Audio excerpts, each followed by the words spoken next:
whatever, or for whatsoever reasons, you could sign in using your personal email address. No worries. If that happened, then please type in your agency code and your name in the chat box for your branch to capture your attendance for this afternoon. And only authorized corporate nominees are allowed to participate in this training, and be reminded not to share the training materials or the screenshot of this training on social media because compliance issue. And kindly stay till the end of the session to answer evaluations following for CPT accordance. So there are only 9 questions in total, quite straightforward. In the event that if a line drop for whatsoever reasons, just click the 3 dotted buttons to resume your polling sessions and get it completed and submitted before you exit this training room. Now, this is just to show you how it should work in case that your line drop while doing polling or you're unable to see the polling at all.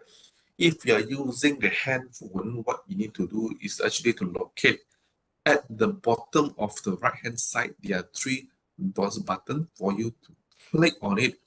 Then the next screen, you're able to see there's one general and one advanced icon. So click on the advanced icon. Then just scroll a bit down, you're able to see a Slido, SLIDO. It's a S with a green color cycle. Click on the Slido, then you're able to do your polling. Now, for those that using the PC or laptop, so similar function available. So what you need to do is to locate the 3 dotted button at the bottom of your this PC on the right hand side. Click on it. Then the next moment, you're able to see a Slido, which is green with the S and a green kind of the circle.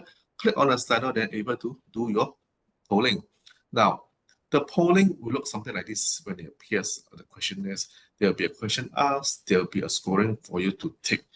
Very simple questionnaire, I suppose, in terms of these polling sessions. Now, once you have done already as usual, then just get it submitted and you may exit the training room.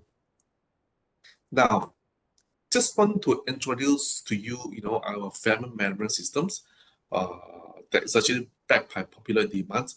So this system is outsourced and it's being outsourced to us. In fact, this family management system has been used by most of the general insurance company, and it's a popular system and a well-established platform to be used for claims submissions arrangement. Now, why we encourage you to use this online claim system management instead of manual?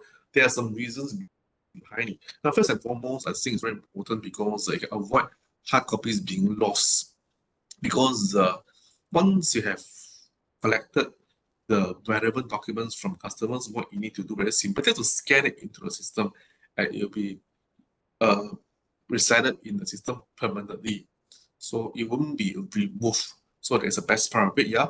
And secondly, you can store all the claims documents and you're able to generate your own claims report from time to time and also to check on the status.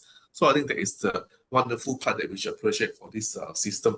Instead, we have to, tabulate Excel and monitor manually. So I think this point efficient that all these documents are being placed in the system for you to generate the reports which you wanted. That's pertaining to the claims report and check on the claims status.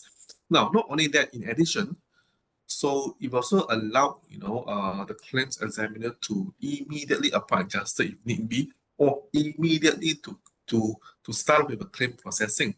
I think it's very important because when your clients encounter claims, I'm sure they are very panicked and very worried. So the sooner they get the money, the better it is. So thereby, we encourage you all to use the family management system. Of course, obviously, another reason is to avoid the emails being flying here and there, not be attended, especially when you email manually to a claim examiner. And this claim exam could be away because of MC or for whatsoever reason or EL. So thereby, there could be some delay and also good for your customers. And also, you're able to print out all the letters from the system. So for those that have not started to use these family management systems, so we encourage you to actually talk to your MO or your marketeer, to guide you how you should register under this payment management system. Actually, it's quite straightforward, the registration, not difficult at all. Now, the other thing I want to, or another perspective I want to highlight to you is actually on this one is very, very important for all the agents to take notes. It's a reminder of market conduct essentials for intermediaries. As you know, GE is actually always on a zero tolerance on non-compliance. So whatever they know has been spelled out here, it must be actually observed and carried out by all the intermediaries in order not to jeopardize their own career in GE Group. Now, always remember to provide product disclosure sheets to your customers at the pre-contractual stage and at the time of renewal. That's very important under the product transparency and disclosure, because the product disclosure sheets will actually spell out all the major exclusions, and the benefits and the plan available and the eligibility, and when the customer should make payment. For example, our PA products will be on CPC basis, cash will cover, just like motor insurance, whereas some other product may be on a premium warranty. So it's very clearly on all these things here. At least the customer is aware of and can actually make an informed decision on the product you propose. Now, along the way, of course, second point here is to provide the suitable advice and recommendations to your customers based on their needs and their expectations. Are important. I'm not sure whether you're aware of this new product, Great Home 360, which actually cover on a first loss basis. That's regardless of the betterment cost as well as the depreciation. And it is very interesting, what they call it, unconventional householder and householder product. We call it Great Home 360. And because it's the first time in history that also supported the ESG concept, which is initiated by government. Now, what it mentioned here is actually to provide sort of advice in a way that if you find that, if you review a portfolio, but hey, this customer is lacking of this product, whereas it's a good time for you to recommend this product with Home 360 to your customers, whether as a top-up policy or as a primary policy.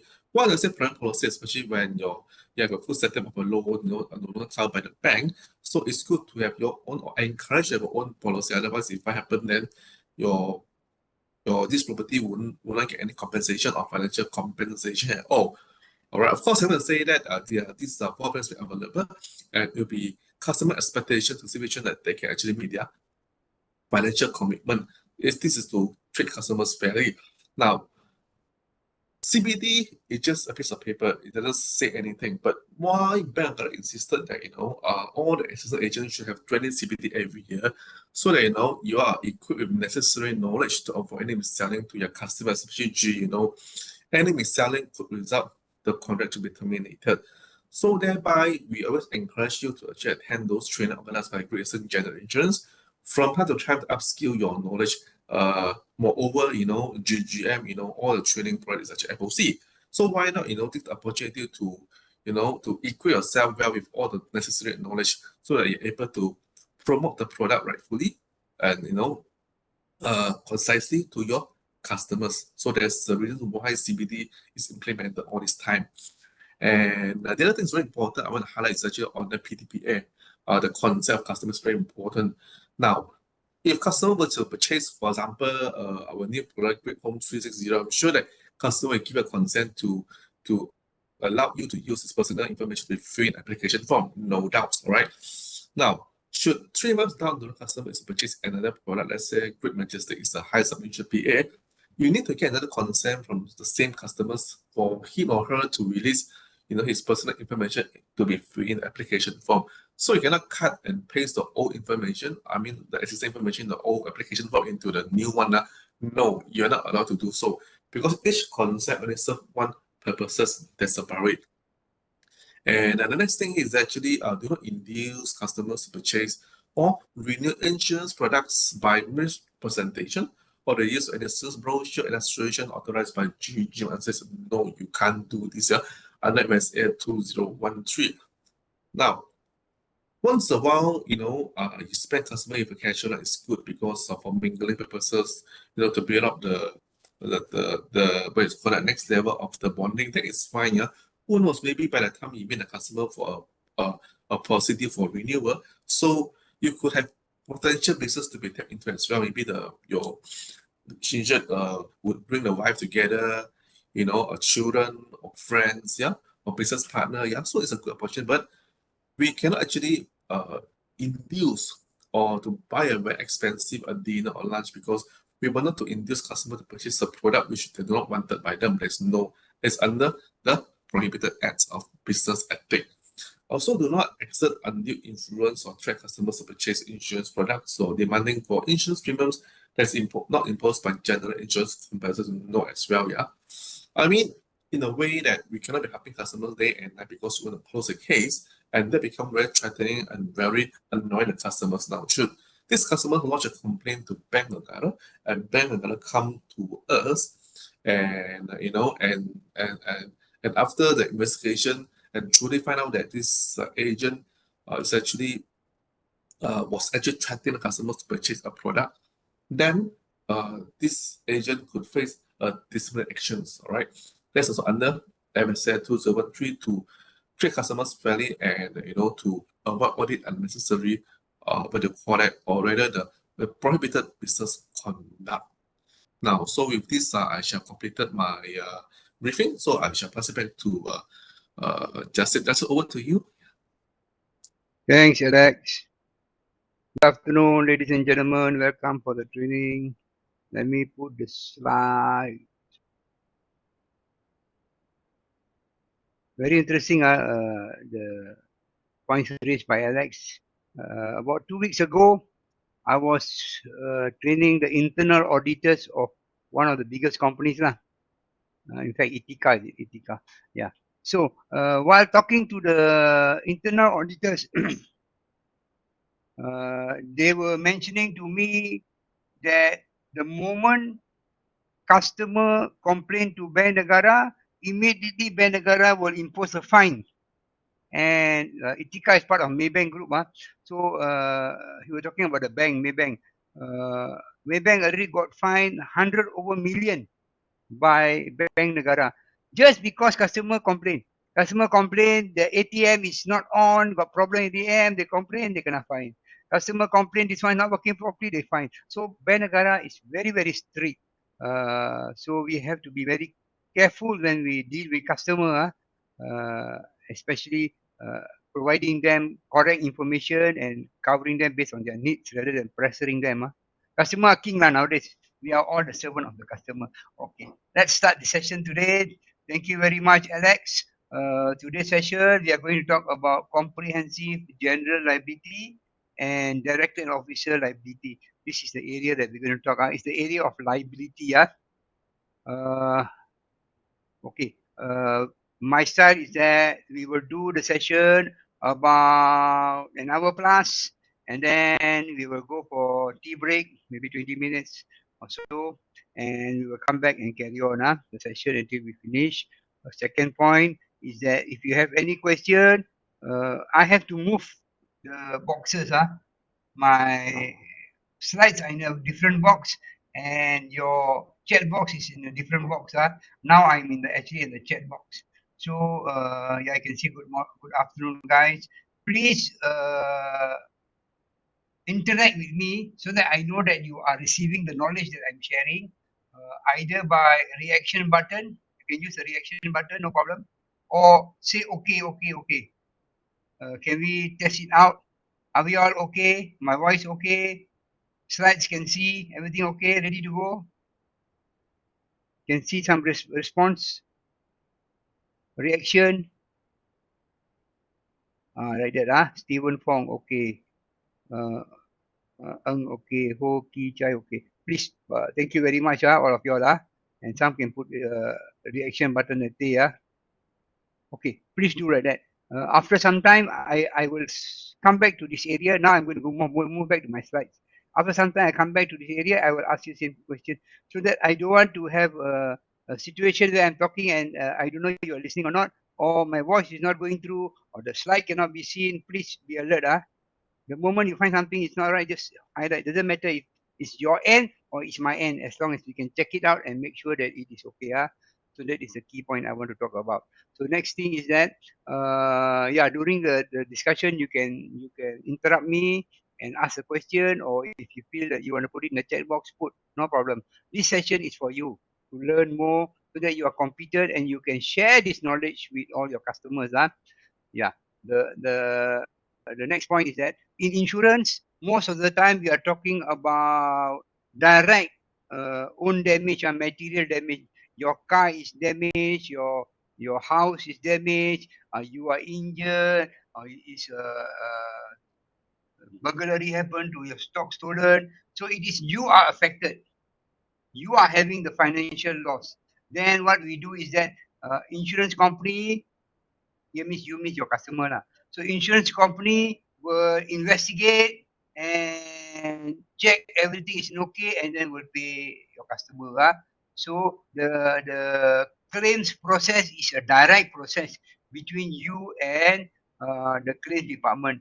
But now when we come to comprehensive general liability or director officer liability or any of the liability product, the process is changed. It's not like that. Your customer and Great Eastern is standing together. Third party plaintiff, you call them, they are claiming against us, against you. They say your agent, your client has caused an injury to their client. Your customer, your policy holder has caused an injury to their client, and they want to sue for medical bills or financial losses or whatever they want to claim. Now, Great Eastern Claims Department is together with your client will defend. So Great Eastern is on your side.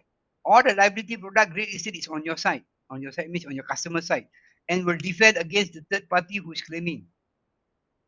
And there are certain terms that we have to be very clear, which I'm going to touch through when we go along, so that you know that these are the areas that we have to be careful. Rather, it's other than that, all is the product types. So here, by liability, your customer is not having any loss. Physically, your customer is okay.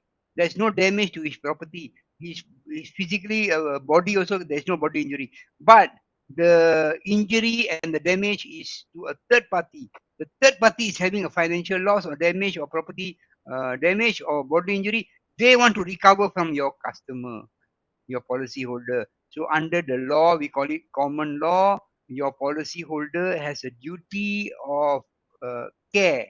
They have to make sure whoever they deal with are not injured. Just sorry Yeah, for interruption. You're still on slide 1, the cover page. yeah, cover page. I haven't gone in yet. All right, Yeah, thanks. Yeah. no problem, no problem. I haven't touched anything yet. I'm straight on the beginning page only. Okay, I want to make sure everyone understand what you're going to go through after when I move the slide. Yeah, where was I just now? Okay, so in liability cases, the Great Eastern will be together with your client and we will defend you against the third party. Yeah, you do not have, your client does not have any loss. The loss is incurred by the third party, or they are bodily injury or property damage. They want to recover from you, and you, by law, the law is called common law. You have a duty of care to make sure whoever comes to your office goes back safely. Safety and health uh, is our priority when we are doing business. So that is how we want to look at these products that I'm going to go through. So now let's go inside. After we complete this product, yes, you know every product got risk associated with it. And then we will look at general liability, what it means. Comprehensive general liability, what it means. Comprehensive means bigger cover, more complete, more complicated risk, oil and gas, big construction. They need a more comprehensive cover. That's a comprehensive general liability. And then general liability is like public liability. Main cover is just property damage, bodily injury to third party, and the legal fees. That's what we need to manage. Okay. And then we also talk about what can we buy back. Buy back means there are certain exclusion in the policy. Every policy got exclusion. You all know that. And how to cover this extension, extend the cover to remove the exclusion to make the cover more complete. So we call it buyback. Delete the exclusion so that it becomes a coverage. And then we'll look at terms and condition of the policy. We will look at what you mean by retroactive. So in insurance, there are two types of claims. One claim is called occurrence claim, and one is claims made. So occurrence basis means like motor insurance. It happened today, you have a policy today, you can claim it. The time will happen and you have a coverage, most must tie up. Occurrence basis. Claims made basis, mostly for liability. Claims made basis is that the claim is related to some earlier period, but the claim came in today. Today you have a policy, but you are claiming against something that the policy holder did 5 years ago. Back dating, sometimes they call it. So we don't use the word back dating, we say retroactive. 5 years ago, the Terengganu government made a stadium. And then they got the architect to design, the engineer to approve, and then now, today the stadium fell down. So today you have a policy or not? You're making a claims, claims made. Made against 5 years ago the architect drawing. So you can go backwards, and then we will review exclusion under the policy. What can be bought back? And then terms and conditions. Yeah, this is what exactly we're going to go through. Both two types of policy. Comprehensive general liability and DNO, Director and Officers Insurance. I will explain to you as we go along what this product covers. Okay. Every business is exposed to negligence to the public during the business operation. You're running a restaurant, the food eaten by your customers would make them have a food poisoning issue. The kitchen can explode and people in the restaurant can get injured. Or the next door restaurant, next door property also can get damaged.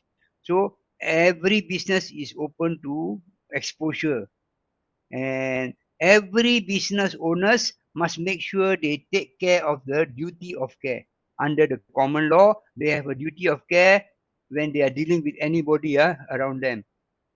Even though you have all the best precaution, the best protection, you take care of everything, the unexpected event could still happen anytime.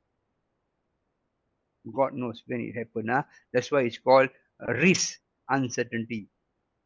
A breach, if you breach this duty of care and the third party has an injury and or his property is damaged, then they will sue us. This can result in a suit against us from the third party against your customer's business, basically, as means customer. The precaution taken may help to protect, to reduce, to make it a safe environment. But it does not guarantee that a loss can happen. So without general liability, which is also called public liability, some of you are familiar with the word public liability. Great Eastern using general liability, it can cause financial burden. If he is found to be negligent, customer is injured, 50,000 medical bill, you have to pay for it because you have a duty of care when dealing with customer and third party. All businesses should have a general liability to cover against any negligence or breach of duty of care that results with public third party having an injury or property damage, and also covers the legal fees in defending. So this product, liability product, it goes to court. Okay, you have to go to court and the judge have to decide whether you are negligent, whether you are negligent, who is negligent. It goes to court. Unlike other products, we can settle out of court. See example, this is a police station. Explosion occurred in Ibu Pejabat Daerah Sentul. Explosion happened. They want to keep, they got some explosive, they keep in their safe room. The explosion happened, broke the plate glass, window, roofing. All the surrounding properties are damaged, they are asking compensation. Because, Mr. Police Station, you have a duty of care for the safety of anyone who comes into the police station and all the surrounding properties around your area. So they sue the government. Government had to pay compensation. These real cases are. A boy suffered 6% burn on his hand due to hot water spilling at their hotel due to the heater was placed near the refrigerator that is unstable. The fridge is shaking. The hot water kettle placed on top of the fridge spilled the water onto the boy. He got burned. So you are running a hotel. A hotel. You must make sure all those people who stay in the hotel are safe in your hotel. If for any reason they are injured in your hotel, they have a duty to sue your hotel. The arrangement of electrical appliances caused this accident to happen. The hotel management compensated. That means didn't go to court. They know they are guilty because of common law. Anybody comes to your house, you better take care of them. Compensated and apologize. Sorry. Next time we will put the kettle not on the fridge, or we will replace a fridge with a more stable fridge or a better balance. Yeah. Third one. A collusion between two trains. This one we all know lah. The minister say, the two train cium-cium saja, apa masalah, tak ada masalah. But people in the train suffer, they never talk about it. So many people suffered stress, small injury, 213 people were affected. So LRT have to pay everybody. The incident may have occurred due to this miscommunication between the tower center, the operation center. But LRT paid everybody, 1,000 each. Yeah. So they have to pay compensation. You are responsible. You want to operate LRT. You better make sure nobody gets injured in your station or in your train. And as usual, insurance, we have to apply the principles. All of you have been hearing the principle non-stop. I also drumming principle. Principle is very important. 60 to 80% of all the policy wording is based on the principle. You must know the principle of insurance if you are selling insurance. Okay, I won't go too deep into it, but I will just explain what is it, and then I want to touch some important areas within the principle. Insurable interest, first one, or insurable permissible takaful interest, takaful business, they call it. Takaful interest. Insurable interest. You are the owner of the coffee shop. Anybody coming into the coffee shop, make sure you take care they don't get injured. If anybody get injured, you are responsible. You have an insurable interest on the injuries resulting on third parties, which they are going to claim against you. You're going to have a financial burden. Utmost good faith. When filling up the proposal form, make sure we give all the correct information. Utmost good faith. If we misrepresent information, then what happened? The policy can be voidable. All we need to do is make sure we give proper information. If for liability, information related to liability. General liability needs to know the occupation, how long many years in business, how many branches you have worldwide, what type of sum insured you want to cover, and how many branches you have. So this type of information will result in the rate that we want to apply. Must give the information. Contribution. If you buy two policies, you cannot make a profit. Liability policies is based on court award.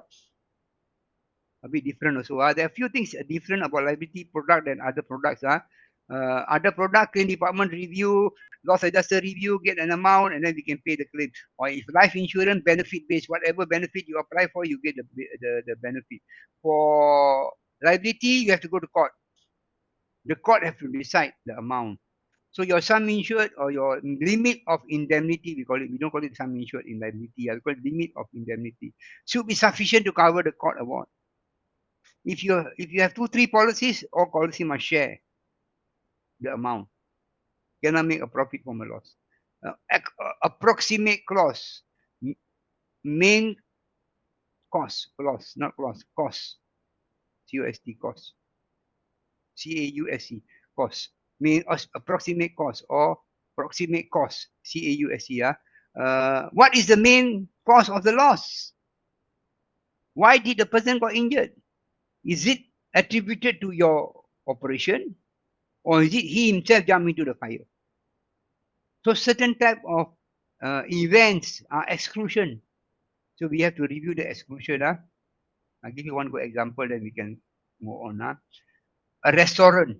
You got the insurance for the restaurant, and then the policy is issued in the public liability or general liability policy for the restaurant. It is stated that exclusion, fire and exclusion is excluded. And then fire happened in the restaurant because they're cooking. They need to cover liability rising from fire. Fire building covered under fire insurance, but the fire spread and caused damages to the surrounding, to the third party. The one public liability have to cover. But your policy say fire and explosion excluded. So cannot. You must insist that the insurer take out the exclusion. That's called buyback. You must make sure you have the proper coverage, depending on the occupation. Subrogation. Insurance company will pay the claim. After paying the claim, the insurance company would try to recover back from the third party who is at fault. In fact, many insurance companies today in the market, they have a department called subrogation department. After they pay the claim, the subrogation department will go and look, who is at fault? Oh, the neighbor was playing firecrackers shoot to your building. The neighbor is at fault. Let's go and sue the neighbor to recover. The subrogation. And indemnity means to put you back to the same position. The court say pay 500,000, we pay you 500,000 if your sum insured is sufficient. Or say limit of indemnity is sufficient. So that are the principles. We have to be very clear about the principles.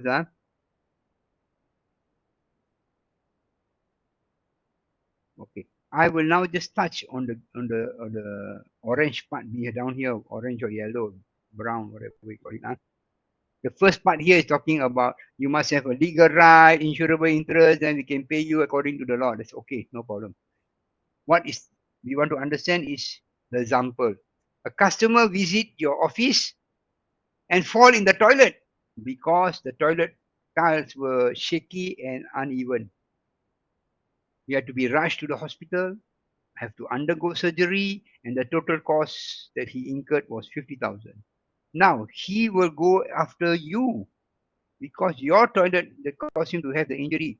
So your customer must have a general liability insurance to cover that.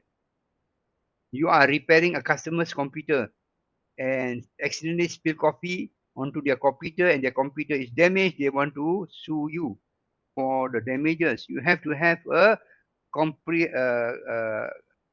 general liability policy to cover that. Now, one point is raised here, which I want to share with you right up front here. For liability policy, public liability or general liability, you can have two ways of doing your operation. One way, you are in a location. Your shop is in Puchong. That location is covered. Anything happen in the location is covered. Another way is that you are always out at the customer side. Like agent, always out at the customer side. And when you are at the customer side, injury can happen. This one, we must add in one, we call it territorial limit. Territorial limit is where can you operate. So must put territorial limit Malaysia. Now you are covered anywhere in Malaysia. Some policies I saw territorial limit is blank, means only in Puchong you are covered. So you go to anybody office and you destroy their computer or accidentally, negligently damage their computer, not covered because you are only covered in your location. So in order to make it appropriate, you have to have a territorial limit. There are two limits in the insurance policy. One is called territorial limit, where you want to operate, and the other one is called jurisdiction. Jurisdiction means which law will apply. So in most of the policy in Malaysia is jurisdiction, Malaysian law. Marine cargo, the policy will say jurisdiction, British law. And then product liability, the country where you exported the goods to. If you export to US, US law. So like that you follow. Utmost good faith. Utmost good faith is that you must declare all the important information or material facts so underwriter can make a informed decision making process. General liability, we need to understand what type of business you're running, what type of experience you have, how many years experience you have, any prior accident claims that came you that you put in or not, how many branches you have. So all this related to your operation, because different type of occupation, the exposure is different. Surrounding, who is your surrounding information? So because we are covering third party liability, who is your surrounding? How active is your surrounding? Nobody is surrounding all jungle. It's okay lah. Risk is lower. Everybody is based around your office. So surrounding is very highly risky. Contribution. If you got two policy, must share the loss. How do they share the loss? Take the sum insured, divide by everybody sum insured times the loss.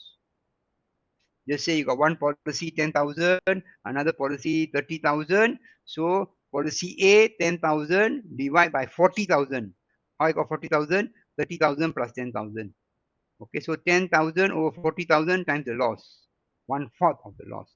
The other policy will pay 30,000 over 40,000 times the loss, 3/4 of the loss, depending on how your sum insured. The more sum insured you have, the higher the contribution that you need to pay lah. And then you have proximate cost, the most important proximate cost. There's one important point in this slide that I want to highlight to you is that onus of proof. Whenever there is a claim happen, the onus to prove of there's a loss is on the person claiming, claimant. For liability, the third party lah. The third party must prove that he's injured. And we, insurer, together with your client, will defend ourselves. We say, the injury was caused by yourself, nothing to do with us. You see? So that's how it goes in the court. But for fire insurance, your client have to prove.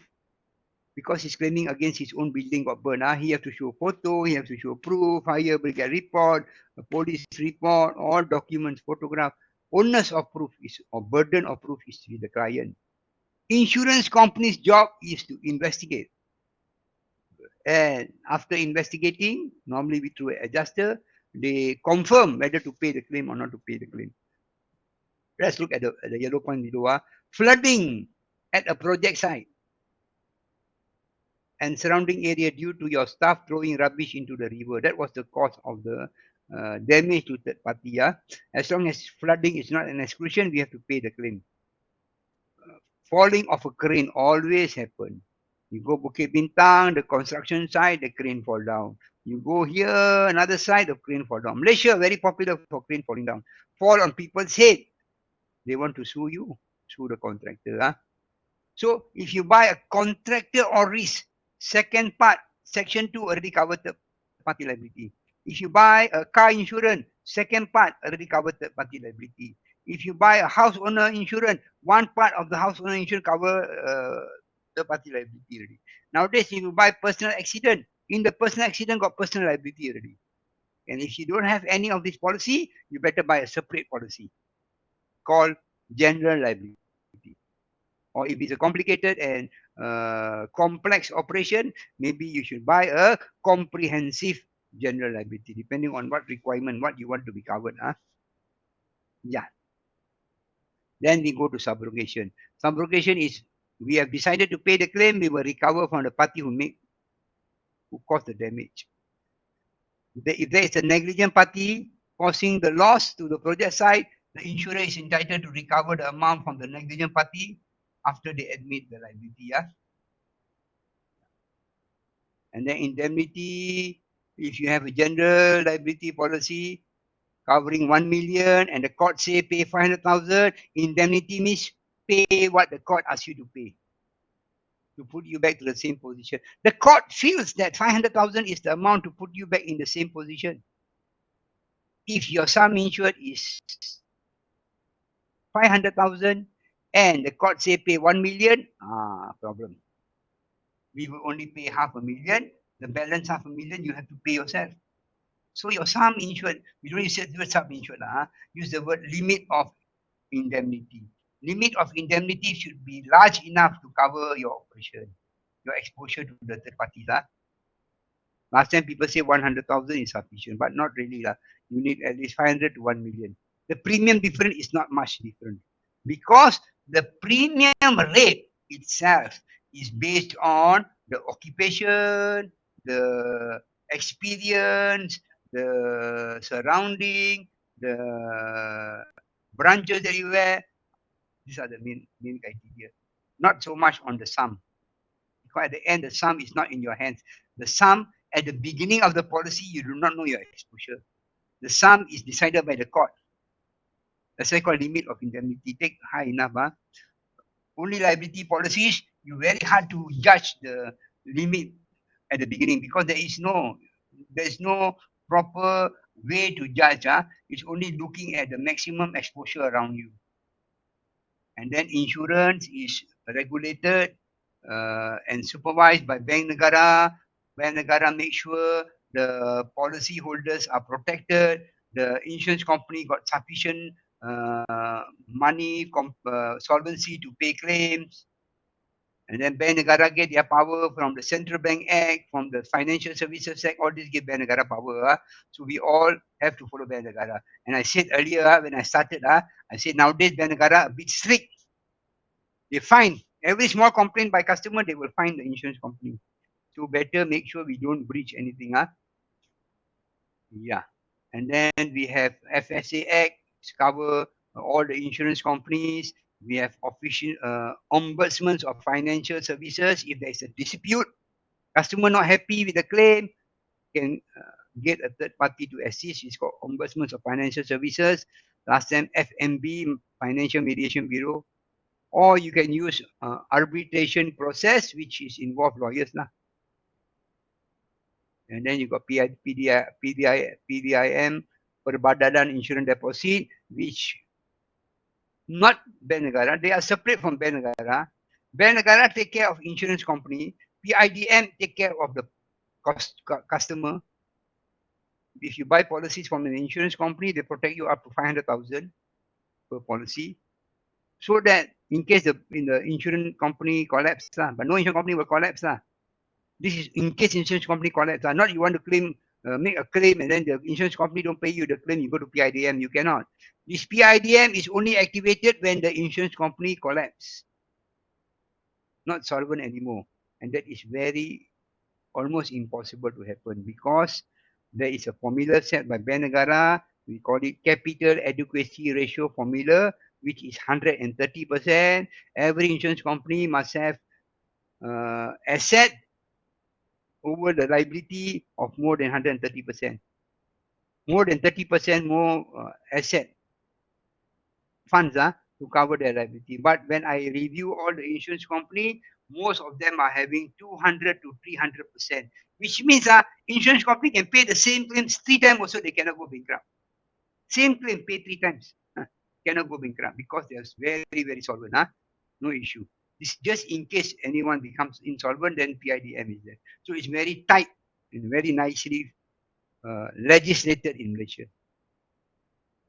And then got money laundering, terrorism financing act, got personal data protection act, security act, prevention of terrorism act. All this part of a regulatory and supervisory framework. Okay, that is the first part. We do the introduction. Then we go to the second part. Is that liability policies? Okay. Before I go inside here, are we all okay? Checking time. Reaction button. Anybody? Hands up. Anybody? Okay. In the message, please. Anybody? Okay. Thank you, Adi. Thank you. All those unis. Yeah. Thank you. That's all I need. Okay. So I know you're all there. Everything is good. And there's no any question yet so far. Okay. We have covered the first part. First part was talking about the concept. Now we want to say that liability insurance has to go to the court. And the court has to make the award. And There are many type of courts, many type of law and many type of courts. So we need to know the law a bit. Are there main two stream of law? One is civil and one is criminal. Criminal means you are against the government, you are against the state. The government will take, the authority will take action. They can put you in the prison. They can jail you. They can fine you big amount, and they can also give you a death sentence. But nowadays less already lah. If you are a drug addict or whatever, or not smuggling drugs or dealing with drugs. Criminal law, all the laws are enacted at the parliament, approved at the parliament, and they are given penal code. Based on the penal code, then we look at the seriousness of the offense. If somebody breaks into your office, that is called a trespassing offense. So you got to look at the penal code lah, that represent trespassing. You cannot simply enter people's house without their permission. You can go to jail. The other scope of law is civil. Civil is between individuals, two parties, me and you. I don't like you, you don't like me, we fight, and then we go to court and fight. Insured and insurer. Insured collects premium, insured pays premium, consideration of paying premium. Insurer pays compensation. Insured and insurer, based on the policy wording. It is private in nature between the two parties. Remedy is pay, give you financial amount lah, some insured, how much.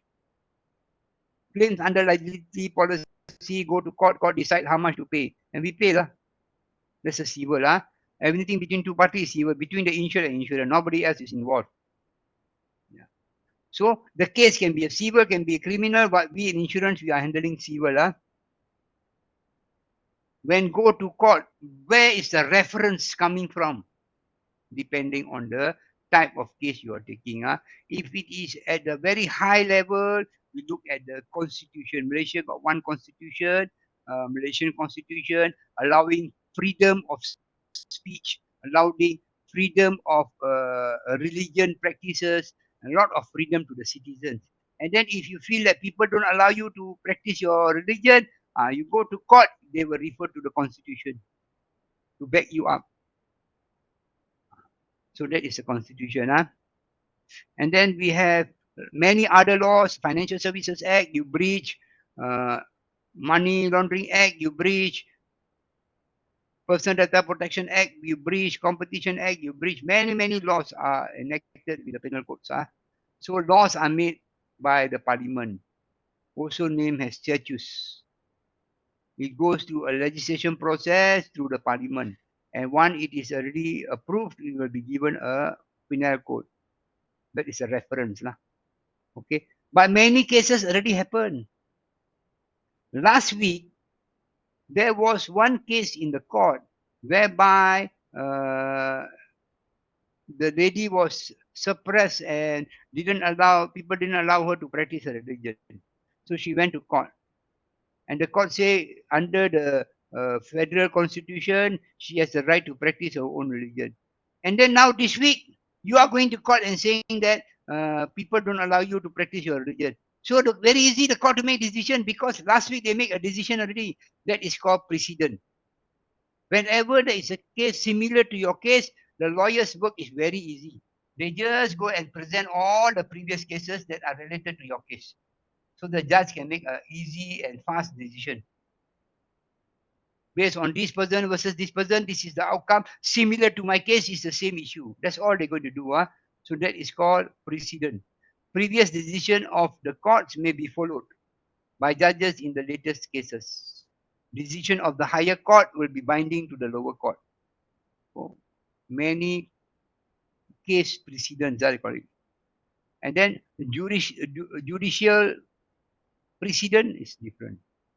Judicial precedent means, judicial interpretation is different.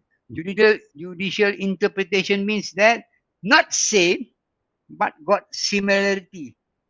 So you cannot use a precedent case, but you can use a similar case and interpret it to be similar. Legislation has interpreted when applied by judges, leading after they interpreted and then you find a conclusion that becomes a precedent. Yeah.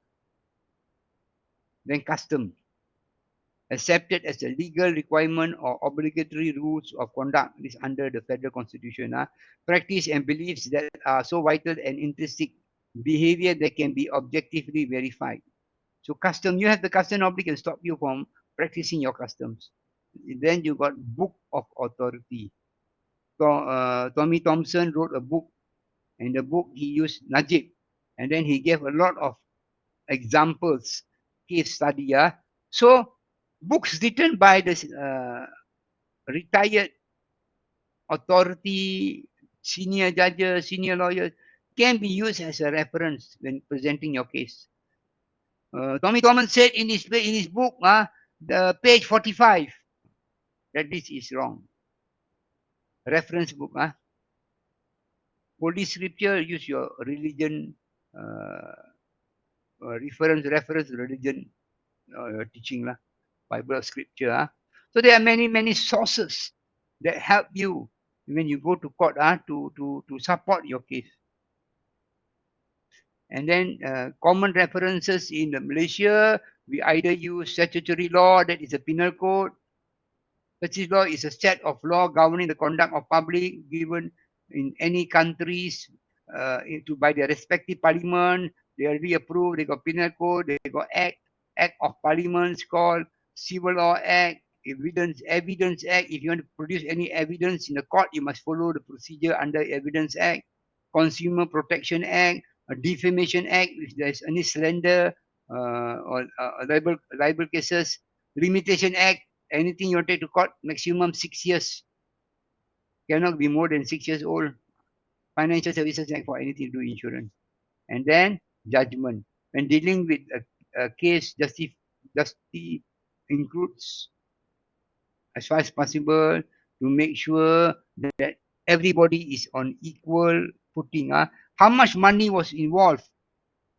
How important is this case? How complex is this case? The financial position of everybody in this case. So they will decide whether it should go to district court or high court or appeal court or high court. Straight, so they can decide depending on how important and how much money is involved. So to expedite the case, and fairly treat everybody. This slide is very important. Okay, I want you to take this back. Liability cases, very important, is negligence. Negligence is what we call carelessness, but not intentionally, unintentionally it happened. Negligence. Negligence is something that you did wrong, but not purposely you did wrong. It is just careless and unintentionally. So something that you do wrong is called thought. Thought is a civil wrong. It's a very wide word, thought. And negligence is part of thought. Negligence can be anything. Thought can be anything. Could be purposely, could be anything that you do wrong. Omission to do something that you're supposed to do that cause an injury to somebody. It's all thought. So among the thoughts, there is a negligence. Negligence is basically just careless and unintentional harm. This is where insurance comes in. Negligence is a failure to act with proper due care, reasonable care, anybody would exercise. To establish whether you are negligent, they must justify 4 points. Number one, do you have the duty of care? Do you owe the duty of care to the other person? Yes. The other person came to my restaurant to have food. So I have a duty of care to the other person. So you must establish yes. Number two, was there a breach of duty? Yes, there was a breach of duty. When we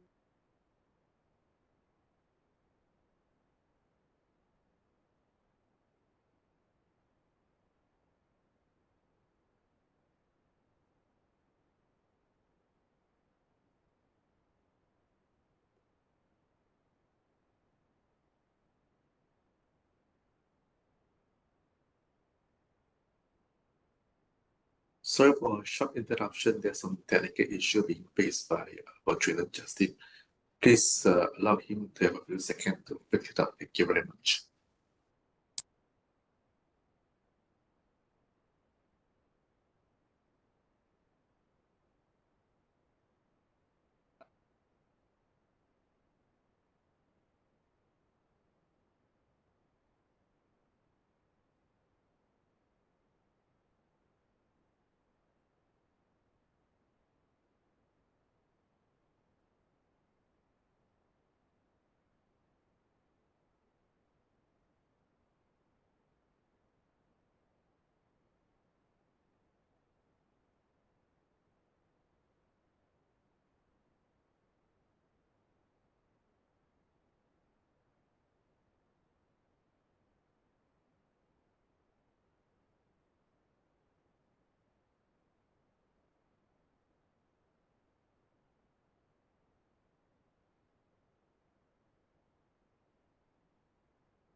Cannot?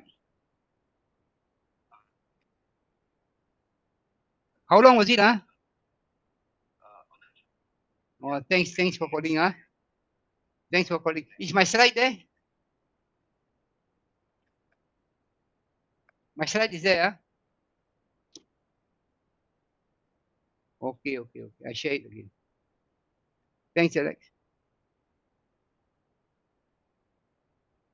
Wow. I so happy sharing. I did not know there is a problem or not a problem.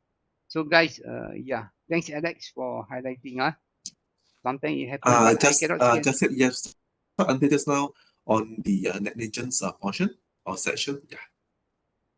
Okay, I go through this entire slide. So, negligent is the one that we are talking about. Negligent is careless, but not intentionally, unintentionally. If you are intentionally, it become a fraudulent. You know. So fraudulent also is part of thought. Anything that you do wrong is thought. Thought is anything wrong. See word wrong. Okay, you did not do something that you're supposed to do, or you did something you're not supposed to do. That's a thought. Negligent is a part of thought. And the important thing about negligence that you have four things that you must establish before negligence can be concluded. There must be a duty of care. You need to make sure you take care of the person, and you breach the duty. You did not take care of the person. Because you breached the duty, the person suffered an injury. And the injury was because of what related to what breach you did, the four things. Okay. Yeah. So the key point is the third point is not breach of duty of care. All liability policies, when go to court, they will look at duty of care. Did you have the duty of care or not? Because under common law, every one of us have a duty of care for the safety, health of anyone around us. Anybody breaching the duty of care under the common law can be sued by the person who is suffering. Okay, so these 3 points are very important, and these 3 points are also very important. Next slide. I'm going to the next slide. I won't ask any question until I complete this slide. Then I will go to the question side. Now, sometimes when you go to court, the court will make a strict decision. I call it strict liability. Doesn't matter. You have to pay 100% of the claim. Whatever you do, you cannot fight back with the court. The court will say you are strictly liable. You hold you strictly liable for the wrongdoing or the tort. Sometimes it is a contributory negligence. Most of the time, insurer defend your customer is try to make a contributory negligence so that the amount is reduced. Under the law of reform act, enacted where a person suffer injuries as a result of their own fault, it is paid partially. Their claim cannot be defeated. We still have to pay, but we pay less. The damages will be reduced by the amount of percentage of you involved in that negligence. A person driving a motorbike without helmet cause the injury to be more, head injury more. So he is also need to be contributed. So normally court will say 25, 75. 25% you are negligent, 75% we pay the claim. So can be like that. That is contributing, very important aspect. And Limitation Act is very important also. Limitation Act is that the maximum you can claim is the last 6 years. There's a 6 years gap. After 6 years, you cannot claim anymore. So olden cases, you cannot bring back to the law. You can only bring to the court cases that are within 6 years for claiming back. So that's why in insurance also, we keep aside a reserve for any cases that can come in after the second year, third year, fourth year, until 6 years. Incurred but not reported. We keep a reserve for this type of cases that are coming in. So these two slides are very important in our discussion.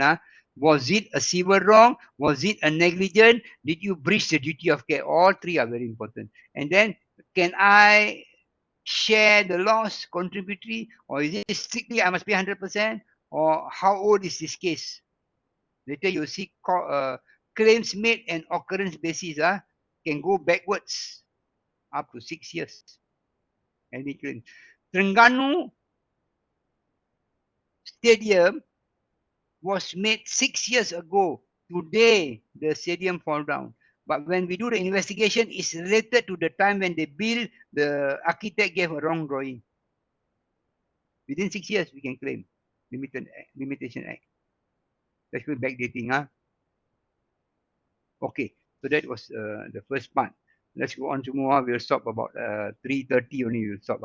Okay, so comprehensive general liability. General, before I go into this, are we okay?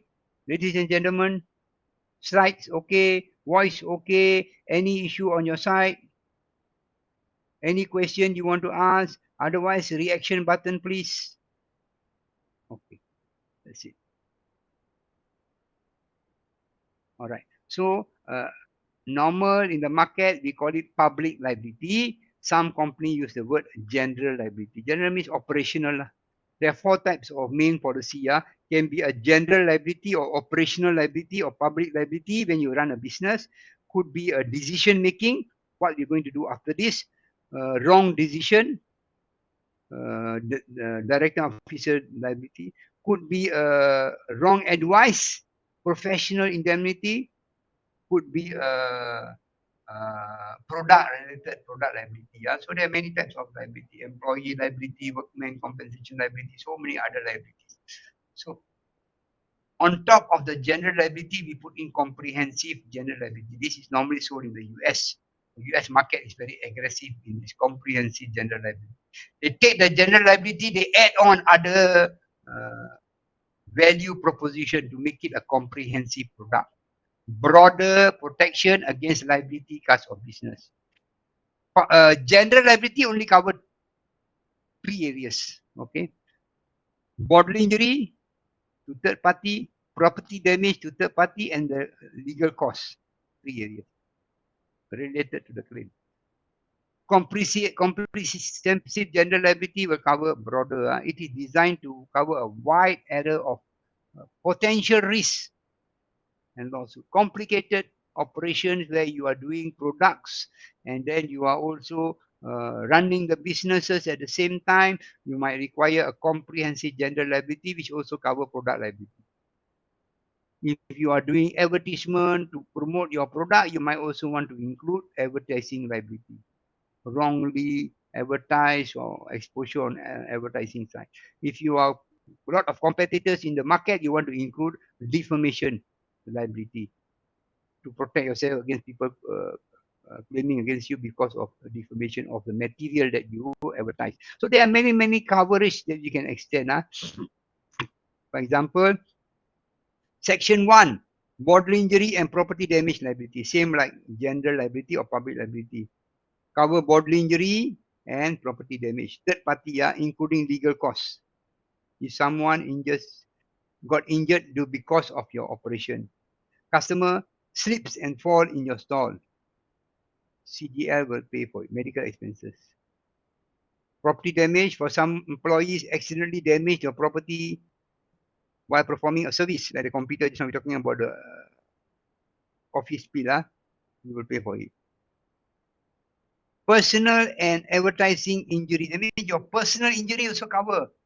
The director's personal injuries, covers director to covers claims related to non-physical harm caused to third parties such as libel, slander, defamation. Personally, somebody is affected. He wants to claim against you or your business,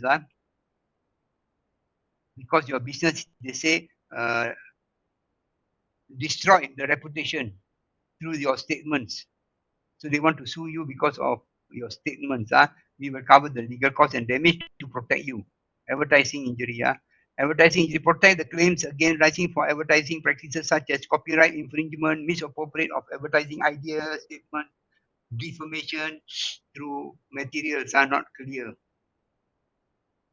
Or you want to include product liability also can, completed product also you want to include. Third party insurance cover liability of product that you manufacture. For example, customer is injured by a fatal product that you manufactured, the CGL can cover the cost. Contractor finished the construction job and months later the structure falls, you can cover the liability. Professional indemnity inside there. Medical payment often include no fault medical payment coverage, which allows small amount of medical payment to the third party lah, who are injured on your business premises without needing legal evidence. So don't want to waste time. Small medical payment we can do. Somebody is injured at your business, just put in the claim and CTR will cover the medical. So it can be very comprehensive. Tenant legal liability, if your business leases the property to someone else, and the CGL can cover damages that you may be unintentionally caused by the rented property. You accidentally started a fire, damage the lease space. Can cover the resulting damages to the landlord property, whatever property, other properties around that damage. Fire, legal liability. If fire originates from your business and damages other properties, such as neighboring business, you can cover those. But normal general liability also can cover. Make sure you cover the fire and explosion. Defense cost also is covered. Same like other policies, the CGL also got exclusion. Professional error and omission, that means professional indemnity not covered. You have to buy a professional indemnity insurance. If you want, then you add inside the policy. Or also you can cover error and omission insurance. DNO also can cover. Workers' compensation, CGL does not cover employee injury. This is handled by worker compensation. Intentional act, definitely, we are talking about unintentional uncertainty. Contractual liability, any liability taken under contract. You see what happened? You want to supply some products to your customer, and then you have a contract with the customer, say that you must send by 15th of December 1,000 pieces of the product, and 15 December you cannot send the product every day, we will charge you 1,000 fine. That is your contract, nothing to do with the policy. Anything that you agree under contract is not covered under insurance. Unless whatever is under the contract is also covered under insurance, then it is covered. Example, under the contract says that in case you damage any other policies, you under other property belonging to third party, you are responsible for it. And in your policy also cover third party liability, then both are same. Most important is whatever is covered under your policy is the one that we should be talking about. Contract, not under the contractual liability. All insurance products do not cover agreement liability, contractual liability, liability assumed under contracts. And then pollution and environmental damage not covered, but sometimes you need to cover, then you have to add as endorsement or part of the policy buyback. Johor Bahru, they throw a lot of chemical into the river, and then people all drank the river, they all got river water, they bathed there, they drank the water, they become sick. The source, proximate cause, your factory waste went into the polluted and contaminated the water. So might need to cover. So many of exclusion, but you can cover. So what is the key differences between comprehensive general liability and general liability? What is the difference? CGL, comprehensive general liability, is broader, covers many type of things that you saw, advertising, defamation, and many other things. Product liability, advertising liability. While public liability only cover 3: bodily injury, property damage, and legal expenses related to the injury. Application, CGL may be more suitable for business that are complex. So I said earlier, not everybody requires a CGL. Oil and gas, the pipes that are supplying the gases, you knock against it, damage, how much so expensive to get it repaired, and the contents that are lost is so huge. So this type of things, you supply a product and the product causes the damage. So CGL is more complex, bigger business, wider risk, whereas public liability is very specific to operational risk, business operational risk. Product and completed coverage, CGL will cover this. Public liability don't cover. Or you buy another product liability. Personal injury and advertising risk, CGL will cover this. Public liability you need to cannot cover. So CGL will cover this. Personal liability can cover under PA.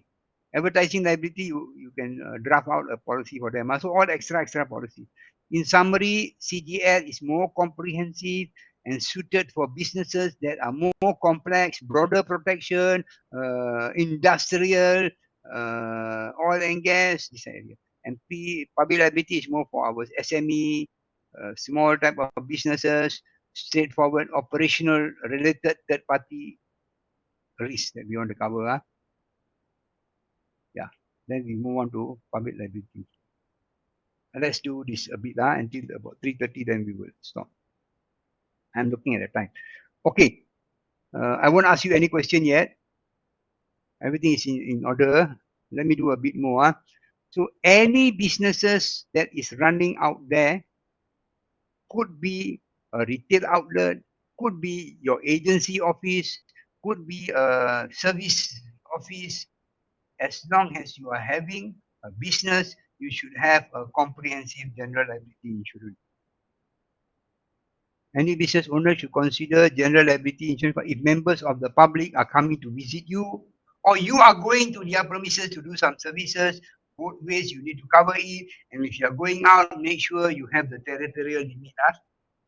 Very clear. What does it cover?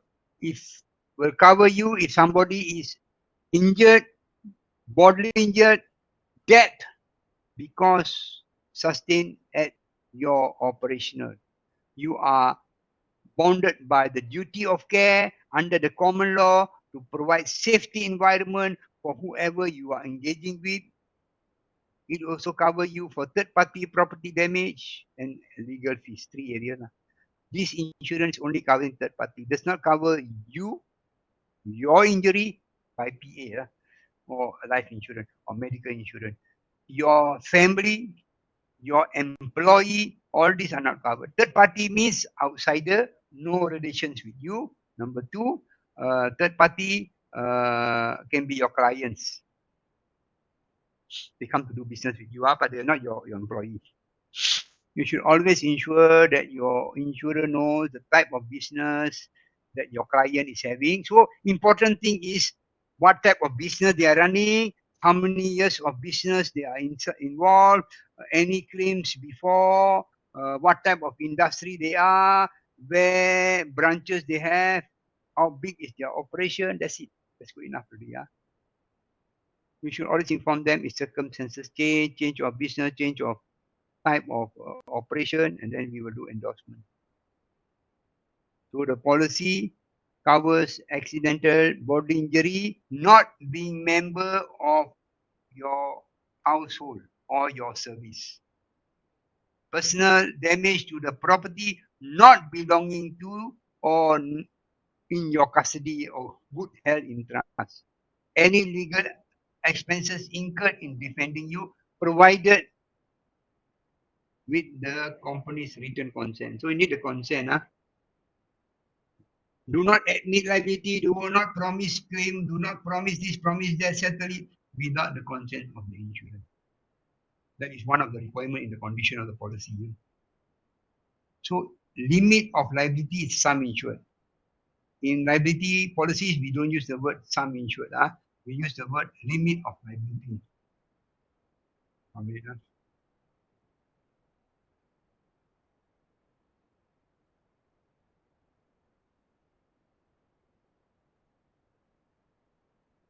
Okay, limit of liability is what we consider the sum insured. For liability policies, you can have per incident, per accident, 1 million. 1 year, 10 million. You can do that. So limit of liability for any one period would be 10 million, and limit of liability of any one incident can be 1 million. Or any one period, unlimited also can.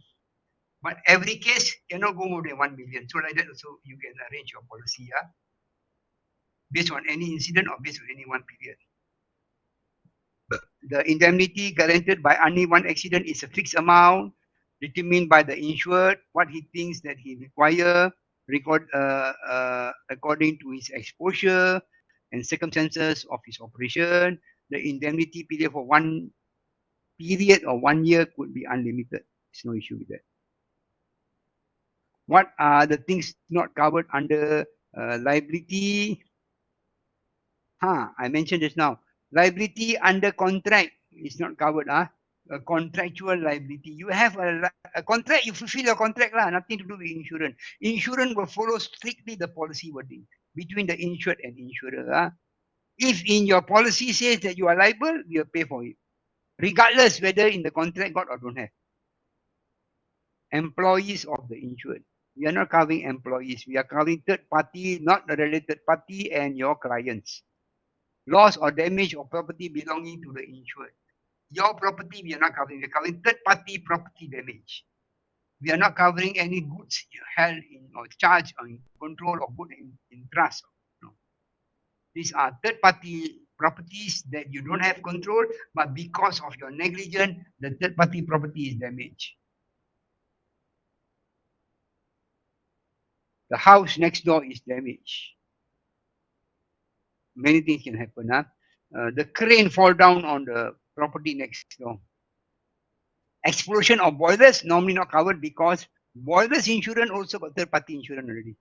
So when you buy your business is having a boilers insurance, automatically the boilers insurance covers if the boiler explode and the third parties are injured, is all covered under boilers insurance.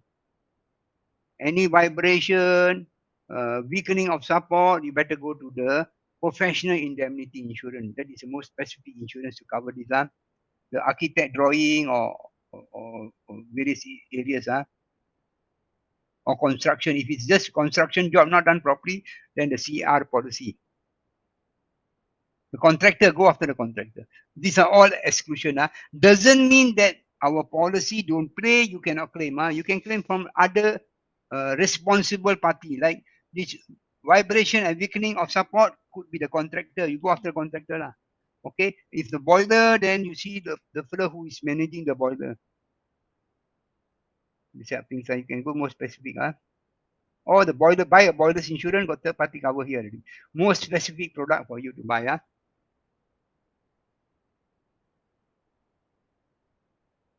Liability caused by or in connection or arising from any vehicle.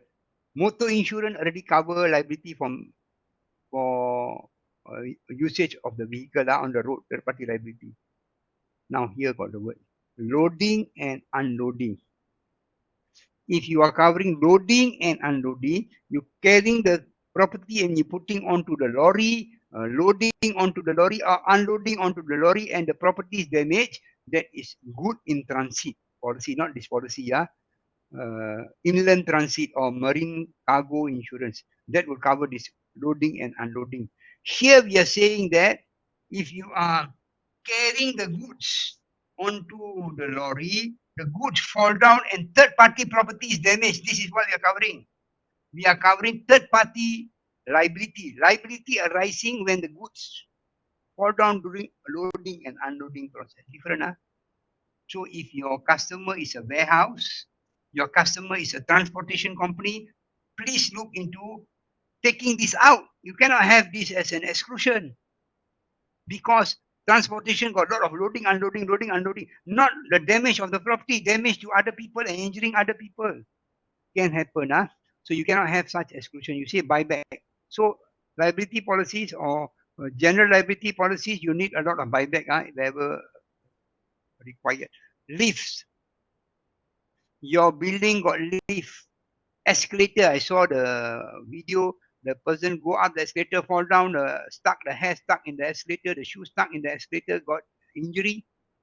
They can sue the mall that had this escalator. Hoist is like bringing up by string. Or cranes. Cranes, we saw a lot of cranes falling down here and there. Your business is using cranes. Your business is using hoist. Your business got escalator, your office got escalator, got lifts. You cannot have exclusion because you are responsible for it. Therefore, you need to buy back. Point to take back. Whenever you are selling general liability insurance or any product also, please review the exclusion. Make sure the exclusion is not a hindrance. Does not block your customer from claiming. This is according to their requirement. Defective sanitary arrangement and food poisoning. Restaurant exclusion. How? Restaurant can have food poisoning. Restaurant is a public toilet. Everybody is using. Got defective sanitary arrangement can happen. You need this to be covered. Vessel and craft cannot lah. Craft. Vessel is marine hull or aviation plane craft or marina. Product liability, you buy product under product liability. Unless CGL. CGL can combine. Public liability cannot combine. Fire, yours is a restaurant. You got restaurant cooking food. Fire can happen, explosion can happen, your area can flood can happen. We're not talking about your property burn. Your property burn, that one fire insurance can cover lah. This one is because of the fire, the surrounding property got damaged, not belonging to you, third party property damage. People in your restaurant got injured, burned, need to go to hospital for treatment. Your customers. Flood happened because of your negligence. People's property are damaged because of flood. Explosion. Fumes and water. Water pollution. You throw all the waste into the river. From the river, people are using it. Everybody got sick. They can sue you. You negligent. You breach your duty of care. You're not supposed to throw the waste into the river, pollute the river. No baru also happen. How many factories are affected? Yeah. Okay. Let's take the break now. Now is 3:25, 24, 45.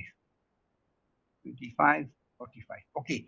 3:45 we will resume from this case study. Okay, guys. If okay, please put there. We resume at 3:45 p.m. Okay. Reaction button. Any reaction button? Okay button. Before okay. They got already. Okay. Thanks for responding. So I'll see you all. Don't go away. Just leave the computer on, have a coffee and come back, and then we will talk at 3:45. Thank you.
Most important, we want to cover third party, property damage, third party, bodily injury, and the legal fees.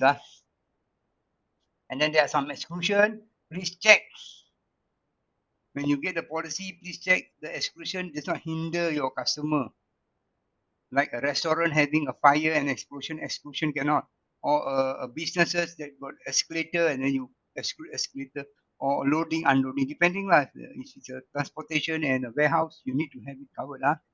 Okay, so you run a dry cleaning business, a customer comes in, pick up clothes, trip over a loose bit of flooring in your shop and got injured, yeah, you are responsible for it.